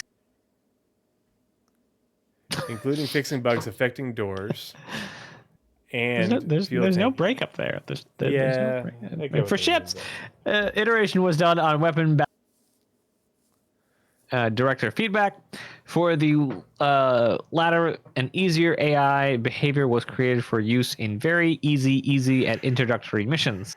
Aw, they're dumbing it down for us. Thanks, guys. Because I'm terrible at it. A call to action prompt was added to the elevator panel for multiple ships. And an issue preventing players from getting out of the bed of the MISC freelancer was fixed. That's good. For Arena Commander, work continued on the Resource Manager or Resource Network game mode, including enabling doors without power to be openable, but not closable, to prevent players from being trapped. Eventually, this will turn into a manual open without power. Yep, gotta push. Apparently, this feature's not done yet. Yeah. Then on the squadron side, last month the tech design began moving ship AI changes from the PU to Squadron 42. They also set up new ammo crate entities providing miscellaneous tech support and fixed several bugs. And second to last, we got UI for Tree, starting out on Star Citizen, then moving to Squadron. UI on the Star Citizen side. In April, the Montreal-based team focused on the cargo feature and worked closely with core gameplay on the Resource Network mandate, which included getting wireframes signed off. They will begin creating mock-ups soon. In the UK, the UI team added the final touches to the new UIs for the visor, mobiGlas, and maps. They added the final missing features such as the chat window and law widgets too. Updates were also made on player based on player feedback, such as reducing the hologram effect on the HUD. Yeah, there's a lot of people that didn't like that, and bringing back differently shaped quantum travel markers. Yeah, I do like the new AR markers. It does make things. The one thing that throws me off is when you are quantuming to a mission location. So if you can quantum something, it's blue. When you can't, it's red. But when you're quantuming to a mission location, it's yellow. Mm-hmm. And that I don't know if they want it to be that. For me, it's still a bit throwing me off. Because with our last system, we had the mission marker plus the quantum point. With this system, they merge into one. And you see your mission markers even if you're not trying quantum to them. Yeah. Yeah, there's definitely still some filtering needing to be done. It's hard because there's a lot. Yeah. Yeah. My only problem is I'm looking for the quantum beacon and I don't it doesn't pop into my head that it is that yellow marker because I'm looking for a blue marker. Mm-hmm. Yeah, we got to retrain ourselves. Yeah, you can teach an old. Like I said, I don't know if it's something they actually want to keep, but it is a new player learning thing. Mm-hmm. It's going to be interesting to see how the new player experience evolves and expands. Yeah, because there's a lot that they have to orient people to, especially with so much changing. Yeah, I tried doing the new player experience this last one. I haven't tried failed. It since it wouldn't let me. That's not good. It wouldn't let me join, and then it's like, oh, you did it already. Just like, I wanted to actually play the tutorial. I've not actually played the tutorial. Yeah, what if I hit my head and I need to relearn, you know? Yeah, you don't know. In April, and this is on the Squadron side, in April, the UI team focused on the opening level of the game, creating several motion graphic videos of boot up sequences for when the player uses tech for the first time. These are used to work out the timings of animated sequences too. So once they're signed off, they can easily be recreated in engine. The team also worked on the UI for one of the alien races. Only one of. Interesting. But they're working on alien UI. That's super vague. Yep. I mean, they've been working in Alien UI for the past couple of years because we've got the new Xi'an UI. Yeah. But maybe they're working on more. Yeah. Brand new UI coming soon. On to you for the last section, VFX, starting on the PU side. Woot. Last month, the VFX team focused on bug fixing for the upcoming patch. This involved playtesting the game to find major issues that needed solving immediately or identifying smaller issues that were safe enough to fix without risking creating other bugs. They also worked closely with the game or graphics and Planet Tech to ensure the supporting effects with water or for water were working as expected and not too expensive. They also worked on a variety of vehicles for an upcoming release. Very vague there. On the Squadron side, last month, the VFX team worked on the holographic shader improvements, including extending the feature set so that it can be more widely used by the art and design teams. As usual, general support for art, cinematics, and design continues, including positive steps for destruction workflows. Oh boy. I like when things go boom. If Banu UI doesn't have two versions, minimum being adware pop-ups without adware. With no option to opt in. It's mandatory. By buying a Banu product, you have opted in. and the ads should pop up on your visor or your HUD on your ship at random in like the most inopportune times. You can pay more for the no pop-ups version. Yeah. No. Banu is the Tesla microtransaction version. Oh, you wanted to sit down in your chair? Well, that's going to cost you extra. You want to turn on the engines? That's going to cost you extra. You wanted reverse thrust? That's going to cost you extra. Mm-hmm. Alrighty. That is it for the month reports for Star Citizen and Squadron 42 for April 2024. Let's switch screens and we'll do our little outro. It's only 2:00 in the morning. Yeah. Well, thank you everyone for coming and hanging out with us this evening. Really appreciate you guys being a part of the conversation and following the development of Star Citizen and Squadron 42 with us. Nazeris, any closing thoughts? I'm going to find someone to raid.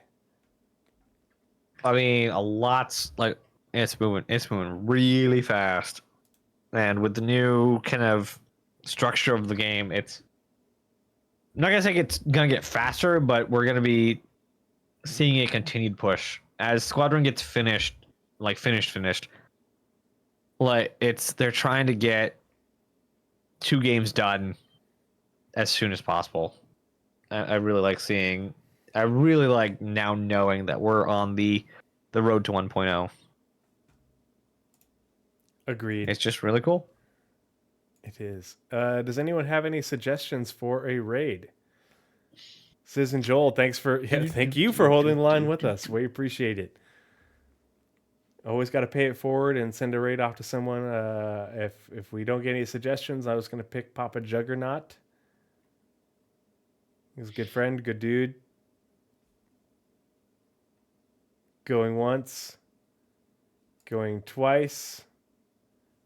All right. And it looks like Papa Juggernaut just got her... Wait, is the uptime in hours? 4 hours and 16 minutes. Yeah, 4 hours, 60 minutes. Yeah. Oh wow. Okay. Well, they've been up for a while. He's been going. He's going a little bit longer than we have. Anyone new that I haven't? Man, when you look at the uptimes of some of these people, it's like, good God, how is that possible? You can get distracted into playing a lot longer pretty easily. Mm-hmm. Let's do same category. Okay, Star Citizen people. Logging out in the aerial helmet. I'll make all icons yellow now. Ah, All right, we'll raid Papa Interesting. Juggernaut. Fuck it, send it.